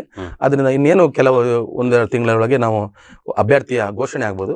ಒಂದು ಸೂಕ್ತ ಅಭ್ಯರ್ಥಿಯನ್ನು ಪಕ್ಷ ಕೊಡ್ತದೆ ಅಂತ ನಾವು ಎಲ್ಲ ಭಾವಿಸಿದ್ದೇವೆ. ಈಗ ಕಾರ್ಕಳದಲ್ಲಿ ನಿಮ್ಮ ಯುವ ಕಾಂಗ್ರೆಸ್ನವರು ಬಾರಿ ಕೆಲಸ ಮಾಡ್ತಾರೆ. ಮೊನ್ನೆ ನಾಥುರಾಮ್ ಗೋಡ್ಸೆ ಅವ್ರದ್ದು ರಸ್ತೆ ನಾಮಫಲ ಕಿತ್ತಾಕಿದ್ರು. ಅಲ್ಲ, ಒಂದು ಲೆಕ್ಕದಲ್ಲಿ ಹೋರಾಟ ಒಳ್ಳೆಯದೇ. ಆದರೆ ಇವರು ಸುನಿಲ್ ಕುಮಾರ್ ಅವರಿಗೆ ಇದೊಂದು ಒಳ್ಳೆ ಇಂಡೈರೆಕ್ಟ್ಲಿ ಹೆಲ್ಪ್ ಆಯ್ತಲ್ವಾ? ಇಲ್ದಿದ್ರೆ ಸುನಿಲ್ ಕುಮಾರ್ ಅವರು ಗ್ರಾಮ ಪಂಚಾಯತ್ಗೆ ಅಥವಾ ಇನ್ಯಾರಿಗೂ ಮುಜುಗರ ತಪ್ಪಿಸಲಿಕ್ಕೆ ಅದನ್ನು ತೆಗೆದು ಹಾಕ್ಬೇಕು ಅಂತ ಹೇಳಬೇಕು. ಆಗ ನಾಥುರಾಮ್ ಗೋಡ್ಸೆ ಒಂದು ಬೆಂಬಲಿಗೆ ಇರ್ತಾರೆ, ಅವರಿಗೆ ಬೇಸರ ಆಗ್ತಿತ್ತು ಅವರ ವೋಟರ್ಸ್ಗಳಿಗೆ. ಈಗ ನೀವು ಯುವ ಕಾಂಗ್ರೆಸ್ಸಿಗರೇ ಅವರು ಮುಂಚೂಣಿಯಲ್ಲಿ ಮಾಡಿ ಕೆಲಸ ಮಾಡಿ ಅವರಿಗೆ ಒಂದು ಇಕ್ಕಟ್ಟಿನಿಂದ ತಪ್ಪಿಸಿದ ಹಾಗೆ ಮಾಡಿದ್ರಲ್ಲ. ಈಗ ಬಹಳ ದುರಂತ ಏನು ಹೇಳಿದರೆ, ಭಾರತ ಸ್ವಾತಂತ್ರ್ಯೋತ್ಸವದ ಅಮೃತ ಮಹೋತ್ಸವವನ್ನು ಆಚರಿಸ್ತಾ ಇದೆ. ಇಂಥ ಸಂದರ್ಭದಲ್ಲಿ ಕಾರ್ಕಳದಲ್ಲಿ ನಾಥುರಾಮ್ ಗೋಡ್ಸೆ ರಸ್ತೆಗೆ ಒಬ್ರು ಹೆಸರು ಇಡ್ತಾರಂತ, ಇದಕ್ಕಿಂತ ದೊಡ್ಡ ದುರಂತ ಏನು ಅಂತ. ಅದಕ್ಕಿಂತಲೂ ಭಾರಿ ದೊಡ್ಡ ಒಂದು ಆಶ್ಚರ್ಯ ಅಂತ ಹೇಳಿದ್ರೆ, ಇವತ್ತಿನವರೆಗೂ ಅದನ್ನು ಹಾಕಿದವರ ಮೇಲೆ ಯಾವುದೇ ಕೇಸು ದಾಖಲಾಗಲಿಲ್ಲ, ಯಾವುದೇ ಆರೋಪಿ ಅರೆಸ್ಟ್ ಆಗಲಿಲ್ಲ. ಇದು ಅತಿ ದೊಡ್ಡ ದುರಂತ. ಕಾಂಗ್ರೆಸ್ನವರಾದ್ರೆ ಆಗ್ತಿತ್ತು ಅಂತ ಒಂದು ವೇಳೆ. ಅಲ್ಲ, ಇದರಿಂದ ಇದ್ರ ಹಿಂದೆ ಯಾರಿದ್ದಾರೆ ಅನ್ನುವಂಥದ್ದು ಸ್ಪಷ್ಟಪಡಿಸಬೇಕು. ನಾನು ಶಾಸಕ ಸುನಿಲ್ ಕುಮಾರ್ ಅವರಿಗೆ ಕೇಳುದಿಷ್ಟೇ, ನಾಥುರಾಮ್ ಗೋಡ್ಸೆ ನಾಮಫಲಕ ಹಾಕಿದಾಗ ಅವರು ಎಲ್ಲಿಯೂ ಖಂಡಿಸಲಿಲ್ಲ. ತಾಲೂಕಿನ ಯಾವುದೇ ಒಬ್ಬ ಬಿಜೆಪಿ ನಾಯಕ ಇದನ್ನು ಖಂಡಿಸಲಿಲ್ಲ. ಹಾಗಾದ್ರೆ ನಾಥುರಾಮ್ ಗೋಡ್ಸೆ ಹೆಸರು ಹಾಕಿದನ್ನು ಇವರು ಒಪ್ತಾರೆ.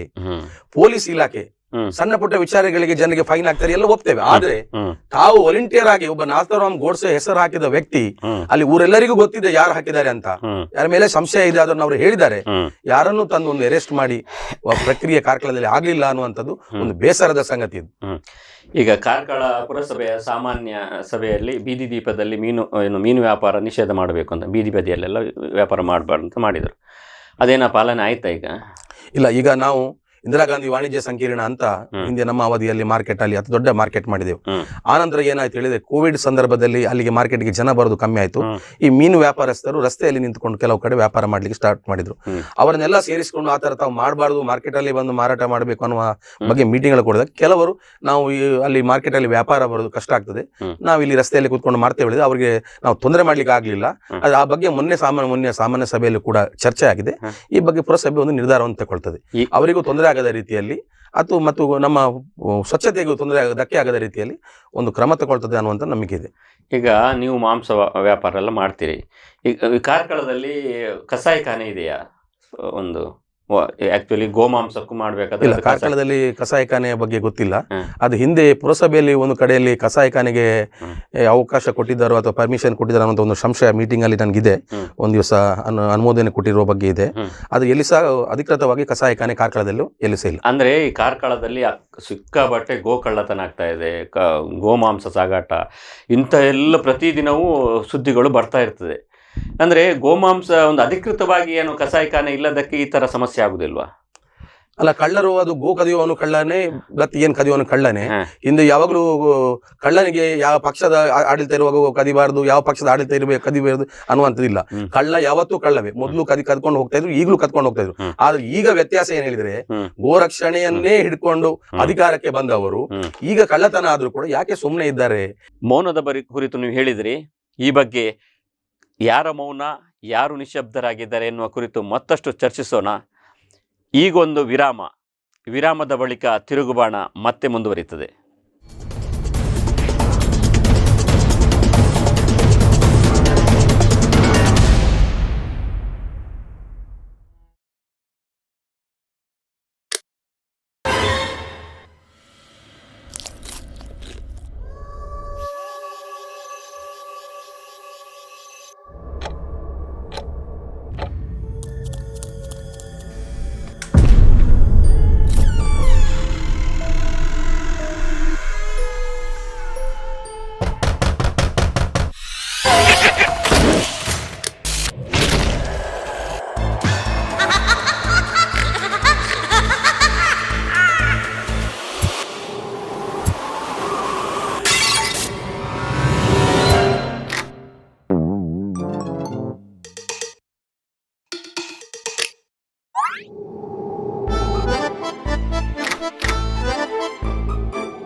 ಡೇ ಆಗಿರ್ಲಿ ನೈಟ್ ಆಗಿರ್ಲಿ, ನಿಮ್ ಮನೆ ಯಾವಾಗ್ಲೂ ಬ್ರೈಟ್ ಆಗಿರ್ಲಿ. Oshima batteries and inverters, grab the power.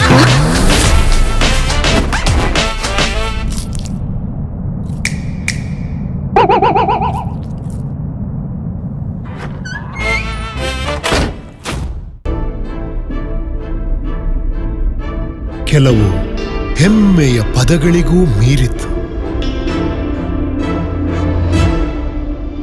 ಹೊಸತನವನ್ನು ಯಾರು ತಾನೇ ಇಷ್ಟಪಡುವುದಿಲ್ಲ.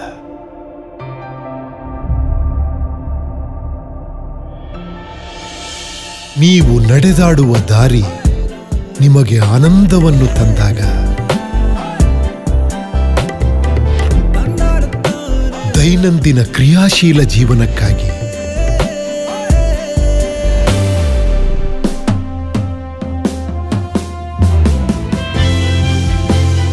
ಬಣ್ಣಗಳ ಸುಂದರ ಲೋಕದಲ್ಲಿ ನಮ್ಮ ಜೀವನದ ಕೆಲವು ಸಂಬಂಧಗಳು ಮಾತ್ರ ಯಾವಾಗ್ಲೂ ಜೊತೆಲೇ ಇರುತ್ತೆ. Walkmate, walk with comfort.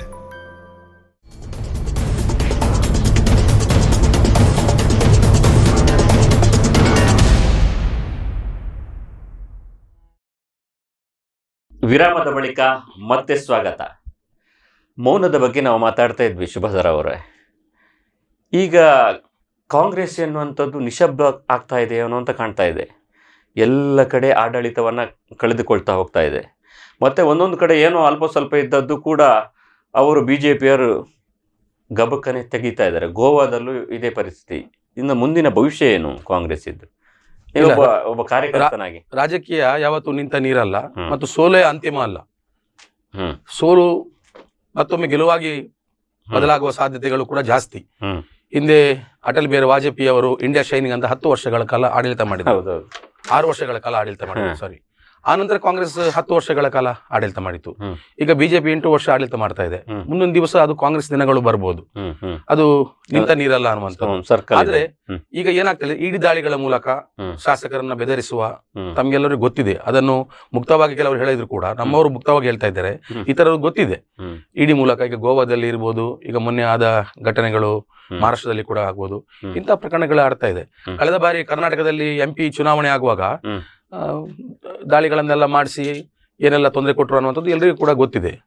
ದಿನಗಳು ಒಂದೇ ತರ ಇರುವುದಿಲ್ಲ. ಮುಂದಿನ ಒಳ್ಳೆ ದಿನಗಳು ನಿಮ್ಮ DKC ಅವರಿಗೂ ಅದೇ ರೀತಿ ಖಂಡಿತ ಇದು ರಾಜಕೀಯ ಪ್ರೇರಿತವೇ. ಇಲ್ಲಾಂದ್ರೆ ರಾಹುಲ್ ಗಾಂಧಿ ಅವರನ್ನ ಇವರು 50 ಗಂಟೆ ಪ್ರಶ್ನೆ ಮಾಡಿ ಏನು ಇವರಿಗೆ ಸರಿಯಾದ ಉತ್ತರ ಏನು ಸಿಗ್ಲಿಲ್ಲ ಅಂತಾದ್ರೆ ಹಾಗೆ ಅದರ ಉದ್ದೇಶ ಏನು ಅಂತ ಹೆದರಿಸುವ ಒಂದು ಪ್ರಯತ್ನವನ್ನು ಮಾಡಿದ್ರು ಅಷ್ಟೇ. ಅಂದ್ರೆ ನಿಮ್ಗೇನು ಹೆದರಿಕೆ ಆಗ್ತಾ ಇಲ್ಲ? ಯಾಕೆ ತಪ್ಪು ಮಾಡಿದ್ರೆ ಹೆದರ್ಬೇಕು, ತಪ್ಪು ಮಾಡದಿದ್ದರೆ ಹೆದರಿಕೆ ಅಂಜಿಕೆ ಯಾಕೆ? ಆದರೆ ಸುಭದ್ರ ಅವರವರು ಕಳೆದ 1 ವರ್ಷಕ್ಕೆ ಅಥವಾ ಹಿಂದಿನ ವರ್ಷಕ್ಕೆ ಹೋಲಿಕೆ ಮಾಡಿದ್ರೆ ಸ್ವಲ್ಪ ನಿಮ್ಮದು ಶಬ್ದಗಳು ಸ್ವಲ್ಪ ಕಮ್ಮಿ ಆದಾಗೆ ಕಾಣ್ತಾ ಇದೆ ಮಾಧ್ಯಮದಲ್ಲಿ ಅಥವಾ ಯಾವುದೇ ಕೆಲಸದಲ್ಲಿ. ಇಲ್ಲ, ಈಗ ನಾನು ವಕ್ತಾರನಾಗಿ ಕೆಲಸ ಮಾಡಿದ ನಂತರ ಮಾತುಗಳು ಜವಾಬ್ದಾರಿಯುತ ಮಾತುಗಳನ್ನು ಆಡ್ಬೇಕು. ಅಂದ್ರೆ ಹಿಂದೆ ಜವಾಬ್ದಾರಿ ಇತ್ತು. ಹಿಂದೆ ಮುಕ್ತವಾಗಿ ಅವಕಾಶ, ಯುವಕರ ಹುಮ್ಮಸ್ಸು, ಒಂದು ಸ್ವಲ್ಪ ಪುರಸಭಾ ಸದಸ್ಯನಾಗಿದೆ, ಮುಕ್ತವಾಗಿ ಅವಕಾಶಗಳಿತ್ತು. ಈಗ ವಕ್ತಾರ ಹೇಳಿದಾಗ ಒಂದು ಪಕ್ಷದ ಚೌಕಟ್ಟು ಮತ್ತು ಇದರಲ್ಲಿ ಸ್ಟೇಟ್ಮೆಂಟ್ಗಳು ಕೊಡ್ಬೇಕಾಗ್ತದೆ. ಅದರಿಂದ ಪಕ್ಷ ಕೊಟ್ಟ ಜವಾಬ್ದಾರಿಯನ್ನ ಪಾಲಿಸಿಕೊಂಡು ಮಾಡ್ತಾ ಇದ್ದಾರೆ. ನೀವು ಶುಭದ ರಾವ್ ಅಂದ್ರೆ ಹೇಗೆ? ಅಂದ್ರೆ ಕ್ಷತ್ರಿಯ ಮರಾಠ. ಓಹೋ, ಅಂದ್ರೆ ಶಿವಾಜಿಯವರ. ಎಸ್. ಇಲ್ಲಿ ಹೇಗೆ ನೀವು? ಅದು ಶಿವಾಜಿಯ ಮರಣ ನಂತರ ಅವರ ಮಗ ರಾಜಾರಾಮ ದಕ್ಷಿಣಕ್ಕೆ, ಔರಂಗಜೇಬನ ತೊಂದರೆಯಿಂದಾಗಿ ಸ್ವಲ್ಪ ದಕ್ಷಿಣಕ್ಕೆ ಬಂದಾಗ ಕೆಳದಿಯಲ್ಲಿ ಚೆನ್ನಮ್ಮ ಆಳ್ತಾ ಇರ್ತಾರೆ. ಚೆನ್ನಮ್ಮನ ಆಶ್ರಯ ಪಡಿತಾರೆ. ಹಾಗೆ ಚೆನ್ನಮ್ಮನ ಅಂಡರಲ್ಲಿ ಇದ್ದ ಸಾಮಂತರ ಮತ್ತು ರಾಜರ ಒಂದು ರಕ್ಷಣೆಗಾಗಿ ಮರಾಠರ ಸೈನಿಕರನ್ನ, ಯುದ್ಧ ಪರಿಣಿತ ಮರಾಠ ಸೈನಿಕರನ್ನ ಅವಳು ಕಳಿಸಿಕೊಟ್ಟಾಗ ಕಾರ್ಕಳವನ್ನ ಆಗ ಬೈರಾರಸರು ಆಳ್ತಾ ಇದ್ರು. ಹಾಗೆ ಕಾರ್ಕಳಕ್ಕೆ ಮರಾಠ ಸೈನಿಕರು ನೀವು ಹಾಗಾದ್ರೆ ಸೈನಿಕರು, ಯೋಧರು ಅಂದ್ರೆ ಪೆಟ್ಟಿಸ್ಟ್ ಅಂದ್ರೆ ಯುದ್ಧ ಮಾಡುವವರು. ಆ ರೀತಿಯಾಗಿ ಇಲ್ಲಿ ಬಂದಿದ್ರಿ. ನಿಮ್ಮ ಆರಾಧ್ಯ ದೇವರು? ಅಲ್ಲ, ನಮ್ಮದು ಈಗ ಕಾರ್ಕಳದಲ್ಲಿ ನಾವು ದುರ್ಗಾ ಪರಮೇಶ್ವರಿ, ನಮ್ದು ಮೂಲ ಅಂಬಾಭವಾನಿ ಅಂತ. ಅಂಬಾಭವಾನಿ ಶಿವಾಜಿ ಮಹಾರಾಜರತ್ತ. ಈಗ ಶಿವಾಜಿ ಮಹಾರಾಜ್ ಅಂತ ಹೇಳಿದ ಕೂಡಲೇ ಇಲ್ಲೆಲ್ಲ ನಮ್ಗೆ ಸಹಜವಾಗಿ ಬರುವಂತದ್ದು ಒಂದು ನಾಮ ಹಾಕಿ ಶಿವಾಜಿ ಮಹಾರಾಜ್, ಹಿಂದುತ್ವದ ಒಂದು ಎಲ್ಲಾ ಕಡೆ ಇರುವಂತ ಫೋಟೋ. ಬಟ್ ನಿಮ್ಮ ಕಾಂಗ್ರೆಸ್ನಲ್ಲಿ ಮುಖ್ಯವಾಗಿ ಸುಭದ್ರಾವ್ ಕೂಡ ಅಂತ ಹಿಂದುತ್ವದ ಕೇಸರಿ ಹೋರಾಟಗಳಲ್ಲಿ ಎಲ್ಲೂ ಕಾಣಿಸ್ಕೊಡುವುದಿಲ್ಲ. ಏನ್ ವಿಷಯ? ಅಲ್ಲ, ಕೇಸರಿ ಹೋರಾಟ ಮಾಡಿ ಹಿಂದುತ್ವ ಅಲ್ಲ, ಅದು ಹೋರಾಟ ಮಾಡಿ ಕೇಸರಿನ ಬೆಳೆಸಬೇಕು. ನಿಮ್ಮದು ಹಿಂದುತ್ವ ಏನು? ನಿಮ್ಮ ಹತ್ರ ಹಿಂದುತ್ವ ಇದೆ? ನಾನು ಎಲ್ಲರನ್ನು ಪ್ರೀತಿಯಿಂದ ಕಾಣುವುದೇ ಹಿಂದುತ್ವ ನಂದು. ನನ್ನ ನೋಡಿ ಸರ್, ಹಿಂದೂ ಬೇರೆ, ಹಿಂದುತ್ವ ಬೇರೆ. ಹಿಂದುತ್ವ ಎನ್ನುವುದು ಒಂದು ರಾಜಕೀಯ ಪ್ರಣಾಳಿಕೆ. ಈ ದೇಶವನ್ನು ನಾವೇ ಆಳ್ಬೇಕು, ಈ ದೇಶದಲ್ಲಿ ನಾವೇ ಬಾಳ್ಬೇಕು ಅನ್ನುವರ ರಾಜಕೀಯ ಪ್ರಣಾಳಿಕೆ, ಅದು ಹಿಂದುತ್ವ. ನಿಮ್ದು ಹಿಂದುತ್ವ ಹೇಗೆ? ನಾವು ಎಲ್ಲರನ್ನು ಪ್ರೀತಿಸುವುದು. ನೀವೆಲ್ಲ ಬಾಳ್ಬೇಕು, ಎಲ್ಲರೂ ಬಾಳ್ಬೇಕು, ಎಲ್ಲರನ್ನು ಪ್ರೀತಿಸುವ ಹಿಂದುತ್ವ. ನಾನು ಒಬ್ಬ ಧಾರ್ಮಿಕ ಕ್ಷೇತ್ರದ ದೇವಸ್ಥಾನ ಆಡಳಿತ ಮುಕ್ತೇಸರಾಗಿ ಕೆಲಸ ಮಾಡಿದ್ದೇನೆ.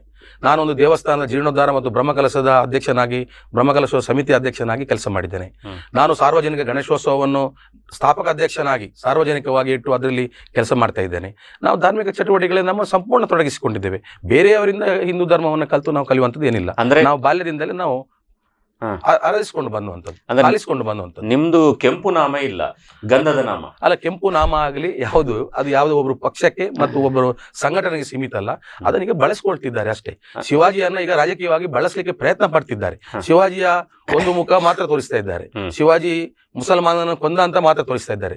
ಶಿವಾಜಿಯ ರಾಜ್ಯವನ್ನು ವಿಸ್ತರಿಸ್ತಾ ಹೋಗುವಾಗ ಹಿಂದೂಗಳನ್ನು ಯಾರ ಜೊತೆ ಯುದ್ಧ ಮಾಡಿದ ಅನ್ನೋದು ಯಾರು ಹೇಳುದಿಲ್ಲ, ಅದು ಮರ್ತು ಬಿಟ್ಟಿದ್ದಾರೆ ಅಷ್ಟೇ. ನಮ್ಮನ್ನು ಎಲ್ಲರನ್ನು ಒಳಗೊಂಡ ಹಿಂದುತ್ವ ನಮ್ಮ. ಅಂದ್ರೆ ಶಿವಾಜಿ ಟಿಪ್ಪು ಸುಲ್ತಾನ್ ಒಂದೇ ಅಂತಲ್ಲ ನಿಮ್ಮ ಲೆಕ್ಕ? ಅಲ್ಲ, ಟಿಪ್ಪು ಸುಲ್ತಾನ ವ್ಯಾಖ್ಯಾನವೇ ಬೇರೆ, ಶಿವಾಜಿಯ ವ್ಯಾಖ್ಯಾನವೇ ಬೇರೆ. ಟಿಪ್ಪು ಬ್ರಿಟಿಷರ ವಿರುದ್ಧ ಹೋರಾಡಿದ ಕರ್ನಾಟಕದ ವ್ಯಕ್ತಿ. ಶಿವಾಜಿ ತನ್ನ ರಾಜ್ಯ ವಿಸ್ತರಣೆ ಮಾಡಿಕೊಂಡು ಕರ್ನಾಟಕಕ್ಕೂ ಬಂದಿದ್ದಾನೆ. ಒಂದು ಅರ್ಥದಲ್ಲಿ ಶಿವಾಜಿಯನ್ನ ಕನ್ನಡಿಗರು ಬೇರೆ ರೀತಿಯಲ್ಲಿ ನೋಡ್ತಾರೆ, ಒಂದು ಅರ್ಥದಲ್ಲಿ ಶಿವಾಜಿಯನ್ನ ಹೀರೋ ಅಂತ ನೋಡ್ತಾರೆ. ಇತಿಹಾಸಕಾರರನ್ನ ಇತಿಹಾಸದಲ್ಲಿ ನಿಂತು ಆ ರೀತಿಯ ದೃಷ್ಟಿಕೋನದಲ್ಲಿ ನೋಡಬೇಕೇ ವಿನಃ ಇತ್ತೀಚೆಗೆ ಕೆಲವರು ನೋಡುವ ದೃಷ್ಟಿಕೋನದಲ್ಲಿ ಅಲ್ಲ. ಆದರೆ ನೀವು ಶಿವಾಜಿಯ ಒಂದು ಸ್ವಲ್ಪ ಅಂಶ ನಿಮ್ಮ ಹತ್ರ ಇದೆ ಅಂತ ಒಂದು ಗೊತ್ತಾಗ್ತದೆ. ಯಾಕೆಂದ್ರೆ ಮೊನ್ನೆ ನಿಮ್ಮ ಸಹ ಸದಸ್ಯ ಪುರಸಭೆಯಲ್ಲಿ ಪ್ರಕಾಶ್ ಅವರ ಮೇಲೆ ಹಲ್ಲೆ ಮಾಡಿದ್ರಿ, ಕೇಸ್ ಕೂಡ ಆಗ್ತದೆ ಪೊಲೀಸ್ ಸ್ಟೇಷನ್ ಅಲ್ಲಿ. ಏನು ಇದು ಕ್ಷತ್ರಿಯತೆಯ ನಿಮ್ಮದು? ಅಲ್ಲ, ಇದು ಪುರಸಭೆಯಲ್ಲಿ ಹೇಳುವಾಗ ಅವರು ಒಂದು ಸಿದ್ಧಾಂತದಲ್ಲಿ ಗೆದ್ದು ಬಂದಿರ್ತಾರೆ. ನಾವು ಒಂದು ಸಿದ್ಧಾಂತ, ನಮ್ಮ ಪಕ್ಷ ಬಿಡ್ಲಿಕ್ಕಿಲ್ಲ, ಅವರಿಗೂ ಅವರ ಪಕ್ಷ ಬಿಡ್ಲಿಕ್ಕಿಲ್ಲ. ಕೆಲವೊಮ್ಮೆ ಪುರಸಭೆಯಲ್ಲಿ ಚರ್ಚೆಗಳಾಗುವಾಗ ಸಹಜವಾಗಿ ಕೋಪ, ಸಿಟ್ಟು ಆದಾಗ ಈ ತರ ಸಣ್ಣ ಪುಟ್ಟ ಘರ್ಷಣೆಗಳಾಗ್ತದೆ. ಅನಂತರ ಅದೆಲ್ಲ ಸರಿಯಾಗಿದೆ, ಯಾವುದೇ ವೈಮನಸ್ಸುಗಳು ಇಲ್ಲ. ಅಂದ್ರೆ ನೀವು ಗಲಾಟೆ ಮಾಡಿದ್ರು ನಾಯಕರೆಲ್ಲ ಒಟ್ಟಾಗ್ತೀರಿ, ಪಕ್ಕ ಬಿಜೆಪಿ ಕಾಂಗ್ರೆಸ್ ಕಾಂಪ್ರಮೈಸ್ ಮಾಡ್ಕೊಳ್ತೀವಿ? ಅಲ್ಲ, ಹಾಗೆಲ್ಲ. ಇದು ಕೆಲವು ಘಟನೆ ಆ ಪರಿಸ್ಥಿತಿಯಲ್ಲಿ ಆಗಿ ಹೋದದ್ದು, ಅದು ಕೆಟ್ಟ ಘಟನೆ ಅಂತವೇ ನಾವು ಭಾವಿಸ್ಕೊಂಡಿದ್ವಿ. ಜಗಳ ಯಾವುದಕ್ಕೂ ಶಾಶ್ವತ, ಯಾವುದಕ್ಕೂ ಪರಿಹಾರ ಅಲ್ಲ. ಒಳ್ಳೆದಲ್ಲಿ ಇರ್ಲಿಕ್ಕೆ ತುಂಬಾ ಕಾರಣಗಳಿದೆ. ಮನಸ್ತಾಪ ಇರ್ಲಿಕ್ಕೆ ಸಣ್ಣ ಸಣ್ಣ ಕಾರಣಗಳು ಸಾಕು. ಈಗ ಮೋದಿ ಈಗ ಹೊಸ ಚಿಂತನೆಗಳಿಂದ ಮಾಡ್ತಾ ಇದ್ದಾರೆ, ಆಡಳಿತ ಮಾಡ್ತಾ ಇದ್ದಾರೆ. ಅಂದರೆ ಒಬ್ಬ ಆದಿವಾಸಿಗಳನ್ನು, ಯಾರೋ ಮೂಲ ನಿವಾಸಿಗಳನ್ನು, ಬುಡಕಟ್ಟು ಸಮುದಾಯದವರನ್ನು ವಿಧಾನ ಪರಿಷತ್ತಿಗೆ ಕಳಿಸೋದು, ರಾಜ್ಯಸಭೆಗೆ ಕಳಿಸೋದು, ರಾಷ್ಟ್ರಪತಿ ಮಾಡುವಂಥದ್ದು, ಧರ್ಮದರ್ಶಿಗಳನ್ನು, ಧರ್ಮಾಧಿಕಾರಿಗಳನ್ನು ಇವರನ್ನೆಲ್ಲ ಒಂದು ನಾಮನಿರ್ದೇಶನ ಮಾಡುವಂಥ ಹೊಸ ಪ್ರಕ್ರಿಯೆ, ಅಂದರೆ ವಿಶೇಷವಾಗಿ ಪದ್ಮಶ್ರೀ ಪ್ರಶಸ್ತಿ ಕೊಡುವಂಥದ್ದು. ಇದು ನಿಮ್ಮ ಅನಿಸಿಕೆನೇ ಇದ್ರ ಬಗ್ಗೆ? ಅಲ್ಲ, ಈಗ ಈ ಹಿಂದೆಯೂ ಕೂಡ ರಾಷ್ಟ್ರಪತಿಗಳು ಆಗಿದ್ದಾರೆ, ದಲಿತರು ರಾಷ್ಟ್ರಪತಿಗಳು ಆಗಿದ್ದಾರೆ, ಮಹಿಳಾ ರಾಷ್ಟ್ರಪತಿ ಆಗಿದ್ದಾರೆ. ಇಂಥ ಉದಾಹರಣೆಗಳು ಬೇಕಾದಷ್ಟಿದೆ. ಅದು ಯಾವುದು ಪ್ರಚಾರಕ್ಕೆ ಕೊಡ್ಲಿಕ್ಕೆ ಹೋಗ್ಲಿಲ್ಲ. ಈಗ ಧರ್ಮದರ್ಶಿ ಅವರನ್ನ ರಾಜ್ಯಸಭೆ ನಾಮಿನೇಟೆಡ್ ಮಾಡೋದ್ರ ಬಗ್ಗೆ ಹೇಳಿದ್ರು. ಧರ್ಮದರ್ಶಿ ಅವರ ತಂದೆ ಕಾಂಗ್ರೆಸ್ನ ಶಾಸಕರಾಗಿದ್ರು, ನಿಮ್ಮದೇ ಪಕ್ಷದ. ಅದರಿಂದ ನಾವು ಎಲ್ಲಿಯೂ ಅದನ್ನ ರಾಜಕೀಯವಾಗಿ ಇವತ್ತಿಗೂ ಮಾತಾಡಲಿಲ್ಲ. ಕೆಲವರಿಗೆ ಅದು ಕಾಂಗ್ರೆಸ್ನವರಿಗೆ ಗೊತ್ತು ಕೂಡ ಇಲ್ಲ, ಕೆಲವು ಹೊಸ ಪೀಳಿಗೆಗೆ ಅದನ್ನ ರಾಜಕೀಯಗೊಳಿಸ್ಲಿಕ್ಕೆ ಅಗತ್ಯ ಇಲ್ಲ ಅನ್ನುವಂಥದ್ದು. ಅಂದ್ರೆ ಅದು ಹಿಂದೆಯೂ ಮಾಡ್ತಾ ಇದ್ರಿ ಅಲ್ಲ. ಅದನ್ನು ಈಗ ಯಾವುದೇ ಒಂದು ಜಾತಿಗೆ ಒಬ್ಬರು ಮಾಡಿಕೊಂಡು ನಾವು ಆ ಜಾತಿಗೆ ನಾವು ಕೊಟ್ಟು ಅವರನ್ನ ಈಗ ರಾಷ್ಟ್ರಪತಿ ಅಭ್ಯರ್ಥಿ ಮಾಡಿಕೊಂಡು ಇಡೀ ಅವರ ಸಮುದಾಯಕ್ಕೆ ನ್ಯಾಯ ಸಿಕ್ಕಿತು ಅಂತಲ್ಲ. ಮೊನ್ನೆ ಹೇಳಿದ್ರು ಅಲ್ಲಿ ಮೊನ್ನೆ ವಿದ್ಯುತ್ ಬಂತು ಅಂತ. ಅವರೇ ಅಲ್ಲಿ ಸಚಿವರಾಗಿದ್ರು ಮತ್ತು ಅವರು ಶಾಸಕರಾಗಿದ್ರು, ಎಲ್ಲ ಆದ್ರೂ ಕೂಡ ವಿದ್ಯುತ್ ಬರ್ಲಿಕ್ಕೆ ಇಷ್ಟು ಲೇಟ್ ಏನು ಅಂತದ್ದು. ಈಗ ನಾನು ಅವರ ಮೇಲೆ ಮಾತ್ರದಲ್ಲ, ಅವರೊಂದು ರಾಷ್ಟ್ರಪತಿ ಅಭ್ಯರ್ಥಿ ಆಗಿರುವಾಗ ಈ ವಿಚಾರ ಚರ್ಚೆ ಅಲ್ಲ. ಆದ್ರೂ ಕೂಡ ಒಂದು ಮಾತನ್ನು ಇಲ್ಲಿಂದ ನೆನೆಸಲಿಕ್ಕೆ ಬಯಸ್ತೇನೆ. ಪ್ರತಿಭಾ ಪಾಟೀಲ್ ಅವರು ರಾಷ್ಟ್ರಪತಿ ಅಭ್ಯರ್ಥಿ ಆದಾಗ ಕಾರ್ಕಳದಲ್ಲಿ ಒಂದು ಬ್ಯಾನರ್ ಇತ್ತು, ಏನಂತ? ಆರೋಪಿಗಳಿಗೆ ಆಗಬೇಕು ಸಜೆ, ಪ್ರತಿಭಾ ಪಾಟೀಲ್ ಆಗಬೇಕಿಲ್ಲ ಭಾರತದ ಪ್ರಥಮ ಪ್ರಜೆ ಅಂತ. ಹಾಗೆ ಯುವ ಮೋರ್ಚಾ ಕಾರ್ಕಳ ಅಂತ ಒಂದು ಕಾರ್ಕಳದಲ್ಲಿ ಬ್ಯಾನರ್ ಇತ್ತು.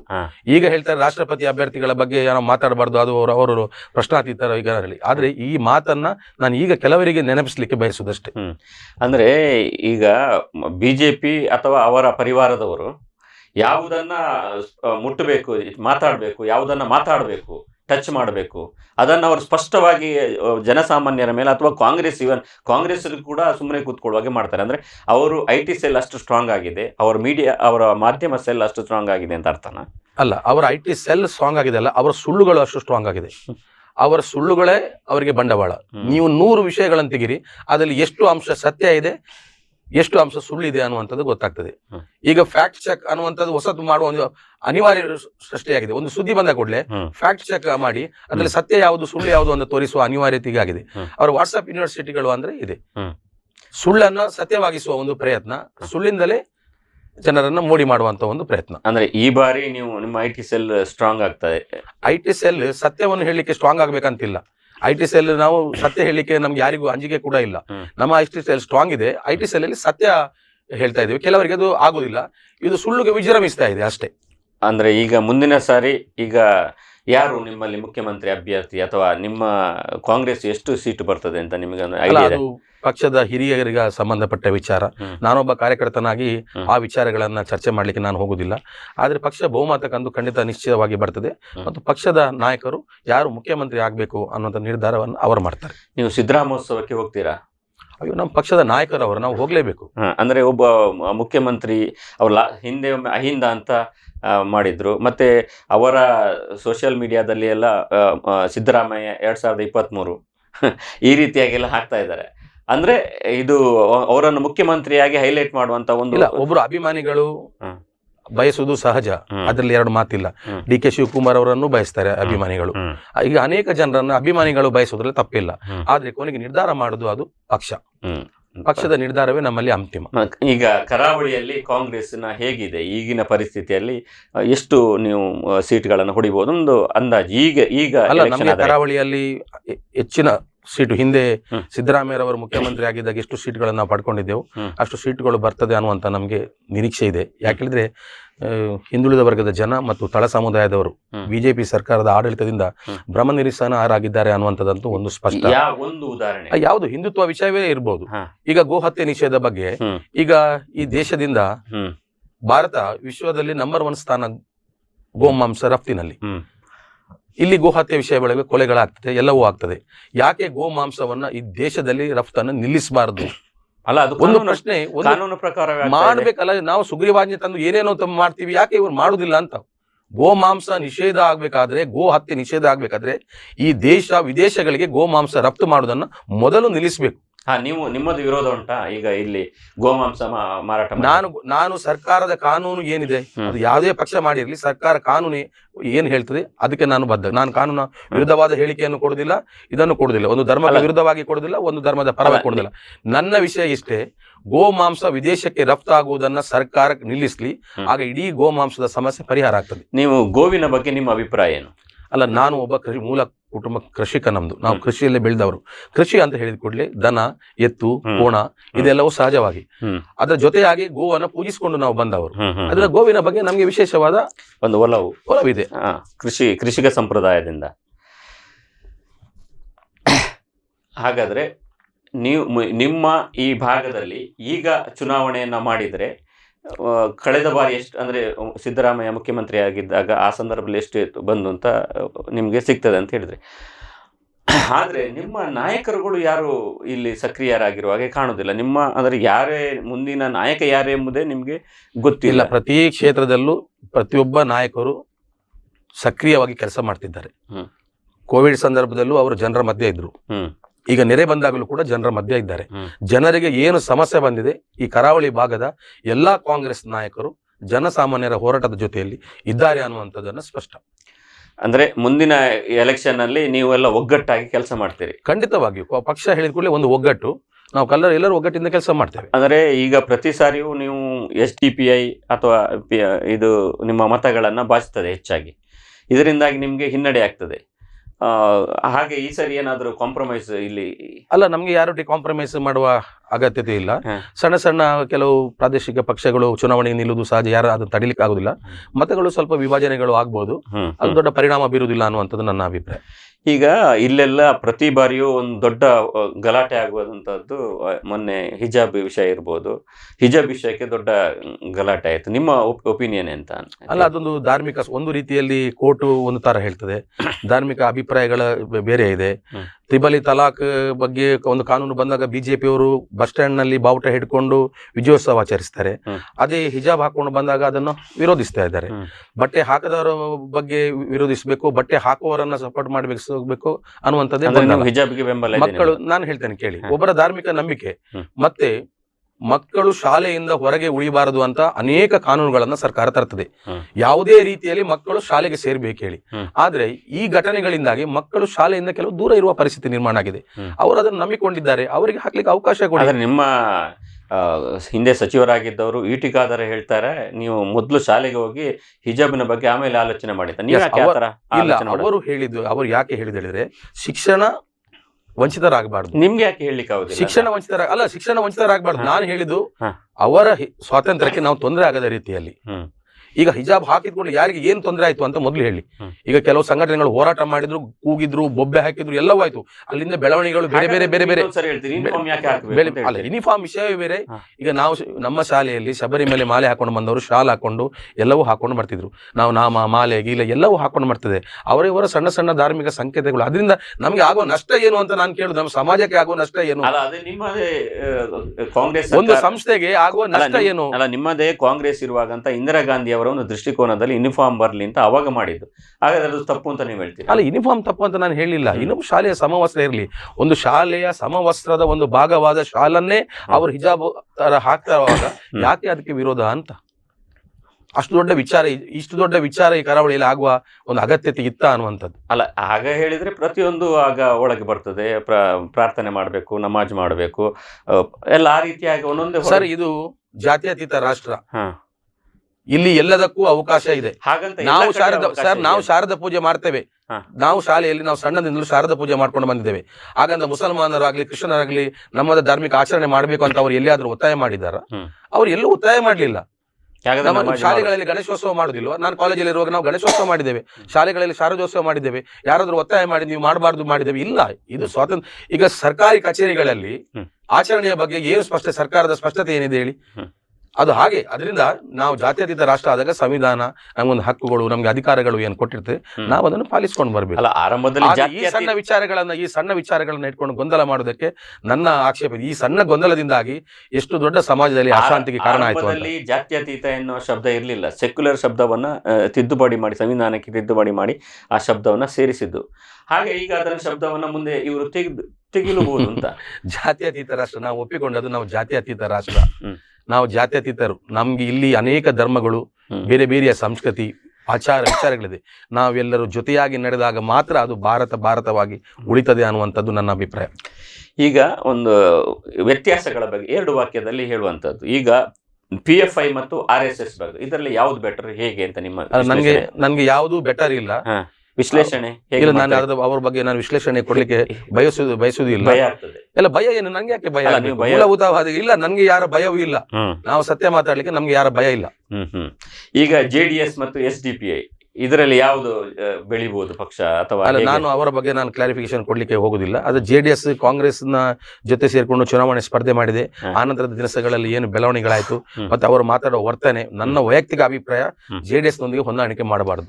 ಮುಂದಿನ ದಿನಗಳಲ್ಲಿ JDS ನೊಂದಿಗೆ ಹೊಂದಾಣಿಕೆ ಮಾಡಿದ್ರೆ ಅದು ಕಾಂಗ್ರೆಸ್ಗೆ ತುಂಬಾ ತೊಂದರೆ ಆಗ್ತದೆ ಅನ್ನುವಂಥ ನನ್ನ ಅಭಿಪ್ರಾಯ. ನಾನು ಹೇಳಿದ್ರೆ ಇಂದಿನ ಎಲ್ಲ ಘಟನೆಗಳನ್ನು ನಾನು ನೋಡಿದ್ದೇನೆ. ಒಬ್ಬ ಕಾರ್ಯಕರ್ತನಾಗಿ ನೋಡಿ, ನನ್ನ ಕಾರ್ಯಕರ್ತನಾಗಿ ನನ್ನ ಅಭಿಪ್ರಾಯ JDS ನೊಂದಿಗೆ ಯಾವತ್ತೂ ಹೊಂದಾಣಿಕೆ SDPI ಜೊತೆ ಬೇಕಾದ್ರೂ ಮಾಡಿ, SDPI ಜೊತೆ ಮಾಡಿ ಹೇಳುದಿಲ್ಲ ನಾನು. ಅದು ಮಾಡುವ ವಿಷಯವೇ ಇಲ್ಲ. ಅದು JDS ಜೊತೆ ಹೊಂದಾಣಿಕೆ ಅಂತೂ ಮಾಡುವ ನನ್ನ ದೃಷ್ಟಿ ವೈಯಕ್ತಿಕ ನನ್ನ ಕಾರ್ಯಕರ್ತನಾಗಿ ನನ್ನ ಅಭಿಪ್ರಾಯ. ಈಗ ಕೇಜ್ರಿವಾಲ್ ಅಥವಾ ಆ ಒಂದು ದೃಷ್ಟಿಕೋನದಲ್ಲಿ ಒಂದು ಆಮ್ ಆದ್ಮಿ ಅಂತು ದಿಲ್ಲಿ, ಈಗ ಪಂಜಾಬ್, ಆ ಒಂದು ದೃಷ್ಟಿಕೋನದ ಬಗ್ಗೆ ನೀವೇನು ಹೇಳ್ತೀರಿ ಅಂತ? ಅಲ್ಲ, ಹೊಸ ಪಕ್ಷಗಳು ಉದಯಿಸುವುದು ಅದು ಸಹಜ ಒಂದು ದೇಶದಲ್ಲಿ.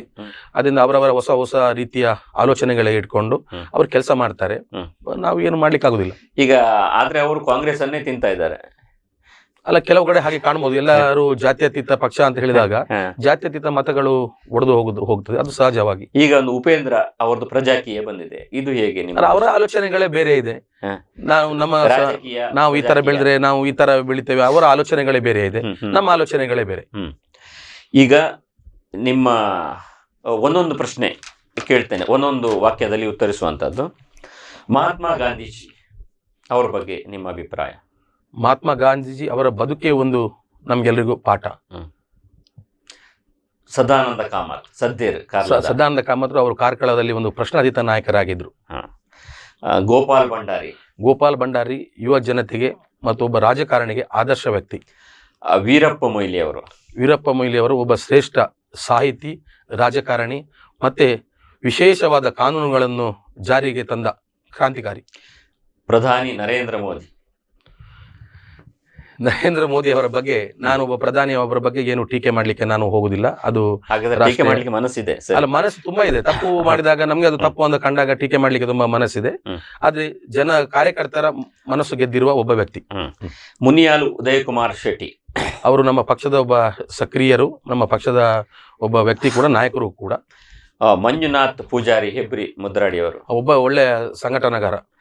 ಶಿವಾಜಿ ಮಹಾರಾಜ್ ಒಳ್ಳೆಯ ಮಹಾರಾಜ, ಒಬ್ಬ ಆಡಳಿತಗಾರ. ಟಿಪ್ಪು ಸುಲ್ತಾನ್ ಸ್ವಾತಂತ್ರ್ಯಕ್ಕಾಗಿ ತನ್ನ ಮಕ್ಕಳನ್ನು ಬಲಿ ಕೊಟ್ಟ ಒಬ್ಬ ಸ್ವಾತಂತ್ರ್ಯ ವೀರ. RSS ಹಿಂದೂಗಳ ಹೆಸರು ಒಗ್ಗಟ್ಟಿನಲ್ಲಿ ಜಾತಿ ವರ್ಣ ವ್ಯವಸ್ಥೆಯನ್ನ ಆಚರಿಸಿಕೊಂಡು ಮತ್ತು ರೂಢಿಸಿಕೊಂಡು ಬಂದಿರುವಂಥದ್ದು. ಬಜರಂಗ ದಳ ಬಿಜೆಪಿಗೆ ಅಧಿಕಾರಕ್ಕೆ ತರಲಿಕ್ಕೆ ಕಷ್ಟಪಡುವ ಯುವಕರು. ಕಲ್ಲಡ್ಕ ಪ್ರಭಾಕರ್ ಭಟ್ ಬೇಕಾಬಿಟ್ಟಿ ಮಾತುಗಳನ್ನು ಆಡಿ ಯುವ ಮನಸ್ಸಿಗೆ ವಿಷ ಬೀಜವನ್ನು ತುಂಬುವವರು. BL ಸಂತೋಷ್ ಅವ್ರ ಬಗ್ಗೆ ನಾನು ಜಾಸ್ತಿ ತಿಳ್ಕೊಳ್ಳಿಲ್ಲ. ಆದ್ರೂ ಕೂಡ ಅವರು ಇದೆ ಯುವಕರಲ್ಲಿ ಮತ್ತು ಬಿಜೆಪಿಯನ್ನ ಹದ್ದುಬಸ್ತಿನಲ್ಲಿ ಒಬ್ಬ ಇಡುವ ವ್ಯಕ್ತಿ ಅಂತ. ಕಾರ್ಕಳದ ಈಗ ಸಚಿವರು ಸುನೀಲ್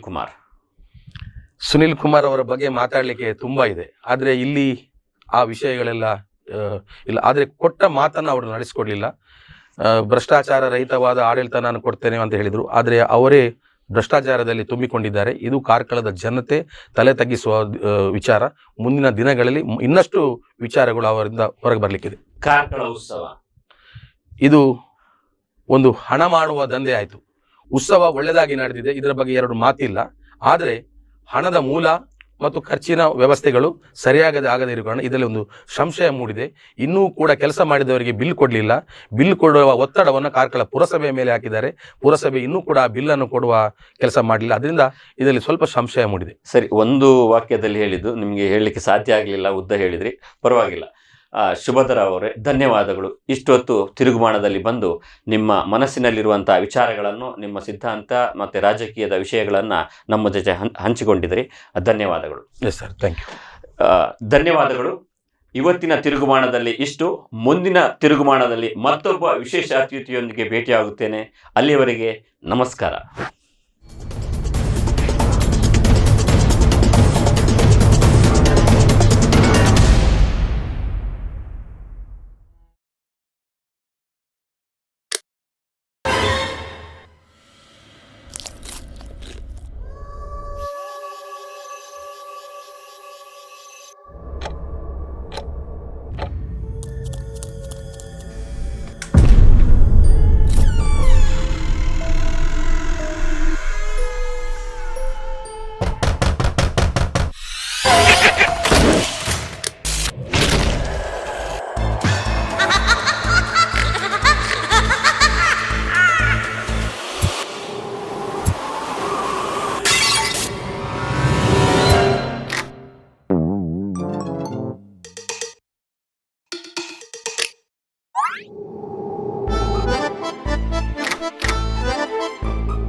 ಡೇ ಆಗಿರ್ಲಿ, ನೈಟ್ ಆಗಿರ್ಲಿ, ನಿಮ್ ಮನೆ ಯಾವಾಗ್ಲೂ ಬ್ರೈಟ್ ಆಗಿರ್ಲಿ.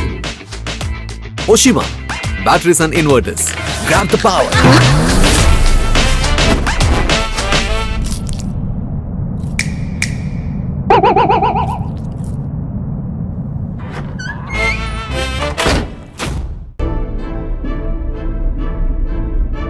ಕೆಲವು ಹೆಮ್ಮೆಯ ಪದಗಳಿಗೂ ಮೀರಿತು. ಹೊಸತನವನ್ನು ಯಾರು ತಾನೇ ಇಷ್ಟಪಡುವುದಿಲ್ಲ.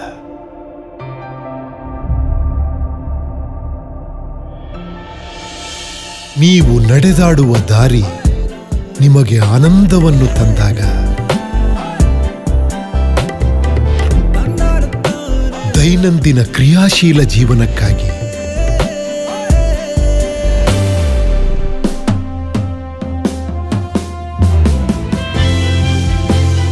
ಬಣ್ಣಗಳ ಸುಂದರ ಲೋಕದಲ್ಲಿ ನಮ್ಮ ಜೀವನದ ಕೆಲವು ಸಂಬಂಧಗಳು ಮಾತ್ರ ಯಾವಾಗ್ಲೂ ಜೊತೆಲೇ ಇರುತ್ತೆ. Walkmate, walk with comfort.